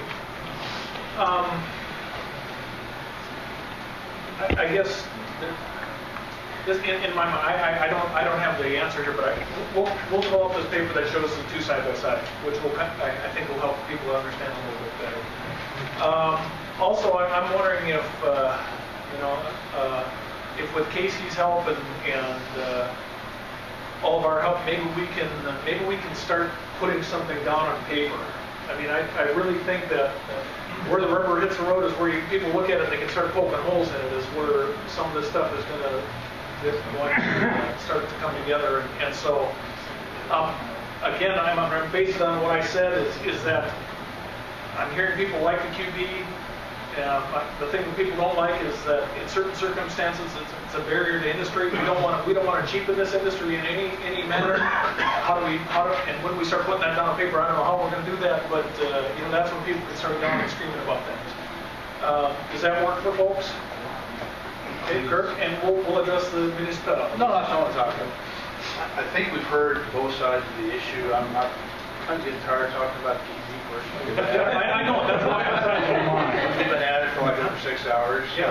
So, I think maybe it's time for the task force members to get together and come up with some kind of a decision on what we want to proceed with. Do we do that publicly? Oh yeah, I did. Darn right we do it publicly. That's why you're here. Vote? What do we do? Could I make a suggestion? Yeah. I agree with you. I'm getting sick of hearing about it as well. I mean, I'm glad for the comments, and this has been very helpful to me to get the comments from the public. But I do think it would be good to prepare what you're talking about, to contrast the way Department of Agriculture is handled versus the pest control industry. But then I think with that said, I think I also would love to see a draft or a suggested language. And then at the very beginning of our next meeting, we tackle that, and within, let's set a time limit, maybe 20 minutes, we vote and whatever. But let's vote and put it to rest. And then I think then the second part of that discussion at our next meeting, I'd like to see the same thing on the TARS. We've talked about that, not a lot, but we have talked about it. So I think I'd like to see the same thing. I'd also, the third thing, I'd like to see record keeping put on the agenda. We've not talked about that. That's a big deal in my mind, and I'd like to hear the industry's comments and the task force comments on that. Last thing I'll say before my voice goes out completely is I think it's important for everybody to realize that we wouldn't have a task force and you all wouldn't be here if there wasn't a big problem in your industry. So we've been asked to participate in this because there was. Frankly, if y'all's industry had it all going on and it was all set up and high and tight, then we wouldn't be in this room, which would be fine with me. But we are, and so we're going to, as a task force, deal with the questions. We need your input as an industry, and I promise you that I, for one, I think the rest of this committee will listen to your input and take it to heart, but at the end of the day, there's going to be changes made because that's why it's in this room. Thank you. Yeah. Listening to what Kirk said, I guess I would like to follow up with that. Is it at a point where at least we've talked about QP. There's all this other stuff that needs to go along with it. But is this task force? Is anybody wanting to make a motion dealing with whether the qualifying party continue or not? I would suggest for my comments that we do that at the beginning of the next meeting. After you look at Yeah. Okay. That'd be right. Yeah. Sorry. Real quick. This is going to benefit Ken and this young lady right here. I would, in this paper that y'all are going to do, I would like to see the ability for a gentleman like Ken who's 30-some years experience in this family out here who's being able to expand their business without having this artificial, it's not artificial at all. I mean, this inability to expand their business. Can we do something, fix something like that in a language to that effect? I think in my view of this, that I'm looking at that. I think we need to throw all that stuff in there. Are we going to be able to get it put together by next meeting? We'll be able to get at least the qualifying party put together. It's going to be a work in progress. Yes. Will's screaming when he says 20 minutes. My experience is that never happens. You watch. I'll make a motion in 19 minutes.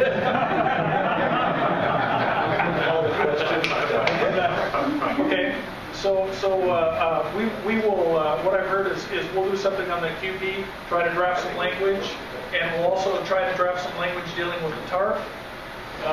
That's what I heard suggested here, and we'll come back to this group again next month and have. Oh, I'm sorry, Ken wanted to speak as well. I'm sorry. I just want to clarify something that I disagree with Phil said. I don't think there's a big problem with our industry. We're here because there's problems maybe with the regulations. But the industry as a whole is a good industry. They're professional. I agree. If you took it as such, I know there's lots of good people in this room, so I don't take it personally, but the regulation of your industry was a mess. Yes. Otherwise, it wouldn't be here. Yeah, but that's not our problem. That was OPM. It is your problem because now we have to fix it. But that was the government's problem. It wasn't our problem. We've been following. I didn't mean to open a can of worms. I'm just sensitive to it because of something things that were said to me by the last couple of years in the legislature. So I just like to clarify that the industry itself. I'm not denigrating the industry. I know you're not. But it's. And I'm not denigrating the employees of OPM either. Right. Their hands were tied by our law. Right. So the law needs to change and the rules. Exactly. Yeah. That's why we're here. Okay. We have. Go ahead, Joe. Joe said with the Arizona Farm Bureau. I need to correct a record. You said that Ag was happy with the regulation. I'm here to tell you, we're not overly enthralled with the regulation. So I said relatively, Joe. Okay. Now we got nothing today. Relatively. So, okay. Vince, are you wanting to say something? I just had a question to see if the panel would agree to this, because a lot of the things in the paper were great things to consider. How about this? That this document could have current statute printed, proposed statute printed, and then the reason for the proposal or the change, because then essentially it would incorporate some of the things that were in this document that weren't discussed. And I think that then you have an overall picture of what was wrong, here's how it's fixed, and here's why we are calling it a fix. I'd still like to see the contrast with agriculture. Not that this industry is ag or has to be like ag, but there might be some, that ag works, so there might be some things that are crossover, but I don't have a problem with what you're saying. And it actually would help because then it would follow, here's the cause, here's why maybe it was that way, and this is a proposal to fix it, which is excellent. Dave? Dave Burke, I agree. I have no problem with doing that, but I too want to see agriculture's way of doing it compared to side by side with structural, because I'm the person to say I really don't understand all there is to know about the agricultural side. I'd like to. It'd be good for both industries. Just a quick comment. When we first started this task force, I remember Casey put together a side-by-side comparison of what the statutes actually say. I like that. I like to see that. Casey will definitely be an integral part of this. We're just looking down. And then, Henry, this is the last, we're going to close this discussion and then we're going to move on to comments from the public. Okay? Henry Schneider, International Accommodations. It occurs to me that unless you actually write perhaps 2 or even 3 sets of proposed laws, it would be premature to do that. You'd need, because after all, what are you going to write a law to do? Because you haven't actually established that yet. So picking a direction, and until you know what ag, personally, from everything I've heard, I would think that the ag laws moved over and replacing the structural pest control laws would be the optimum solution to this particular problem. And so as a result, the laws that you would want to write in that case would be basically the laws to do exactly that, as opposed to mash around the QP laws. That may be what it is, Henry. I mean, we're talking about having current law and what we propose and why we're changing some of those things, and it may be that. Right. I think we're looking at changing the law as we see appropriate. Okay, we're going to close that discussion, and we don't have time to talk about tarps now. We're going to, as I stated, what I want to do is now just open this up to what we have is the call to the public where you can bring something up that would be of interest to this task force and of concern to this task force, or something that you would like this task force to discuss. This is the opportunity for you to bring that up, and we can agendize that for a future meeting.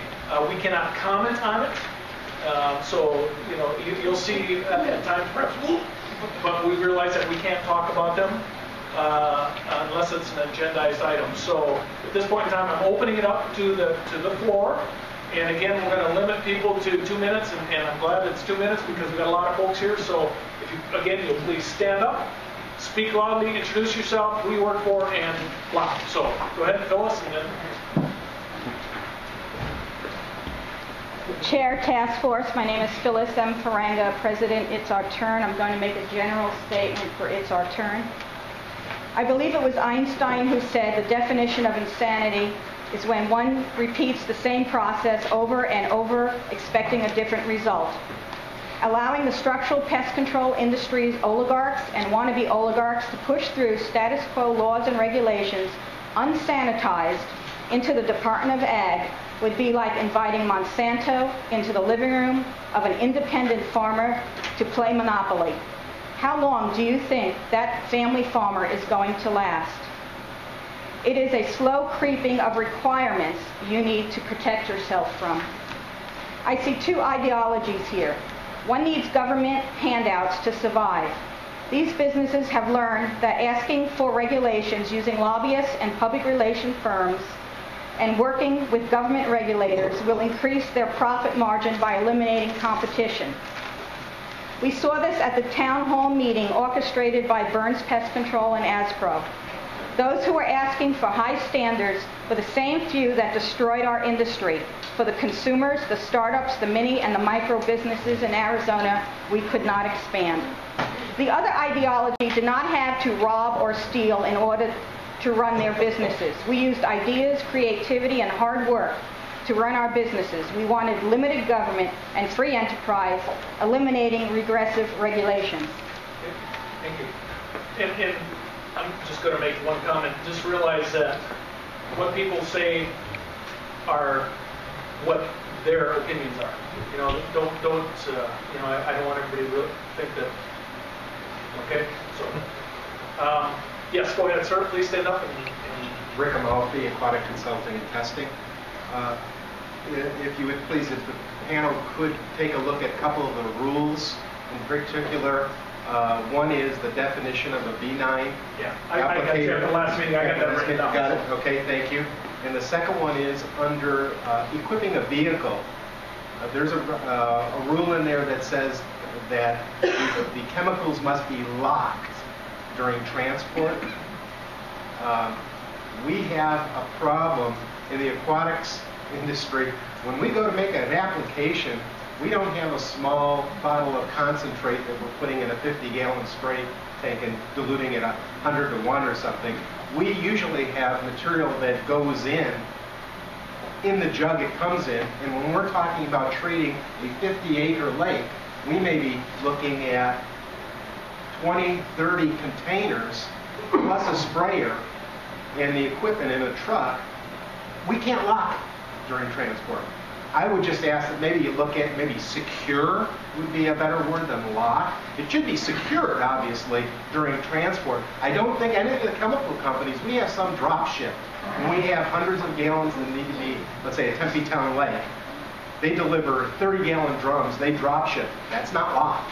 It's secure. Okay. All right. We can look at that. Thank you. Anyone else? Got back over there? Yeah, as you were discussing earlier, Mark, Enterprise Pest and Weed Services, the broadening of the license. I've been in this industry since 1992. Had a 5-year gap doing something different, came back into the industry, lose everything. You don't lose that experience. You still know how to drill. You still know how to fly pesticides. You just can't document it now because after 5 years it's no good. That's like riding a bike. After 5 years off the bike, you can't get back on it. Well, I don't know how that works. So if we could look at broadening that license, where it's easier to at least expand, like you were talking about earlier, expand that business. Because currently I have $1,300 in the termite business again. Well, now that I'm in business for myself, it's kind of hard to get that 3,000 hours again. Who am I going to go to except to rent a QP? Well, I've already tried that. That's pretty hard. All right. So, all right. Anyone else? Go. May I add something on the B9? When you review it, could you also look at why retention basins are an exclusion now also? Because that is very common. Number one, most of the lakes we treat are retention basins for communities. And number two, usually when we do the lakes for mosquitoes, they want us to do it with retention basins in their parks. Okay. Thank you. All right. Go ahead, please. John Tyler, Checklist Inspections. I'm licensed to do termite inspections, and I work under different QP. My main company and my employees, we're home inspectors. And one thing I know was mentioned before is maybe trying to, how does it help there's a lot of talk of let's help the consumer. I think lowering the barrier, not for anyone that's going to touch chemicals. I don't touch chemicals, nor do I ever wish to. But in 3 to 4 hours I'm at a home, I end up able to discover where most of the termite people that come by, at best, is there 20 minutes. And sometimes it's 2 hours in when I'm really digging into something to find one issue that I end up then finding some evidence of. And I think maybe helping out with the barrier of home inspectors able to do the inspecting. We still fill out, I still pay my tarps, I fill out everything, but I'm there 4 hours. There's not an attic I don't go in through. I've never seen a termite guy do, if I'm lucky that they even pull out a ladder, let alone they're not crawling through there. And I don't think you necessarily have to for $30 to $50, you know, but I think that's something then to look into, trying to let, you know, to help out with the home inspectors. I think we provide a better inspection for that item. Thank you. All right. Anyone else? Okay. With that, I think we need to set the date for the next meeting.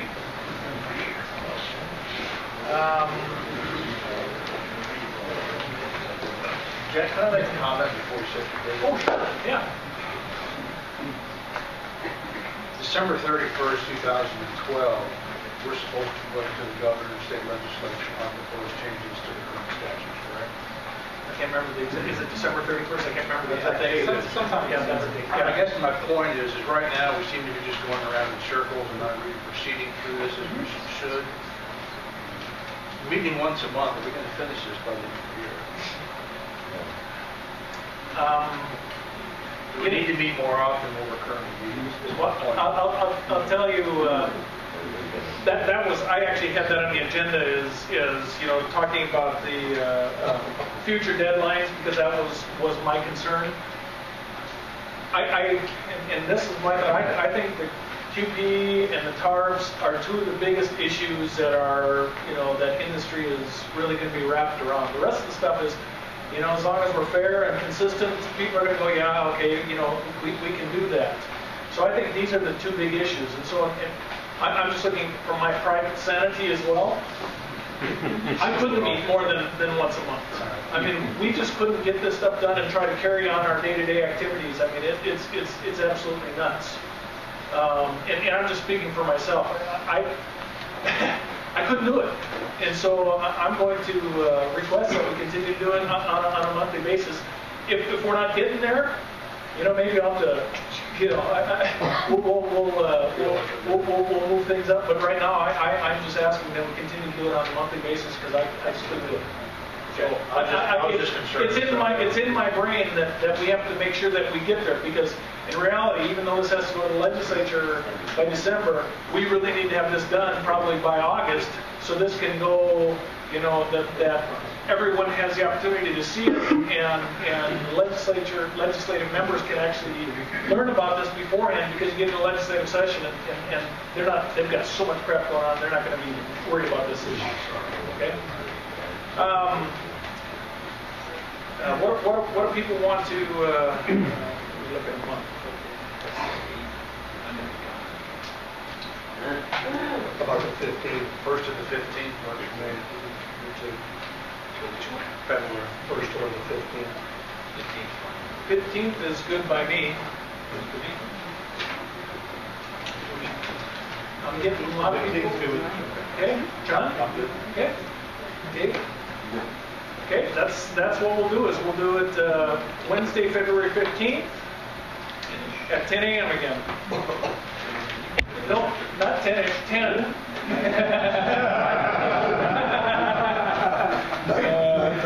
My show. Yeah. So Yeah, what time did you guys make? So with that, I want to take this opportunity to thank everybody again. I truly appreciate you people showing up and listening. And again, as Will said, if you have comments or whatever, we're all here to listen. So you've got all of our email addresses, you've got phone numbers, things like that. So go ahead and make contact. Let people know. That's why we're here. I truly appreciate it, and look forward to seeing you again next month. We'll set up more chairs next month, because the initial meeting we set it up like this, nobody showed up. Next meeting nobody showed up. Next no. So now people showed up. It's a good thing. We'll set up more chairs. Thank you. Have a good lunch.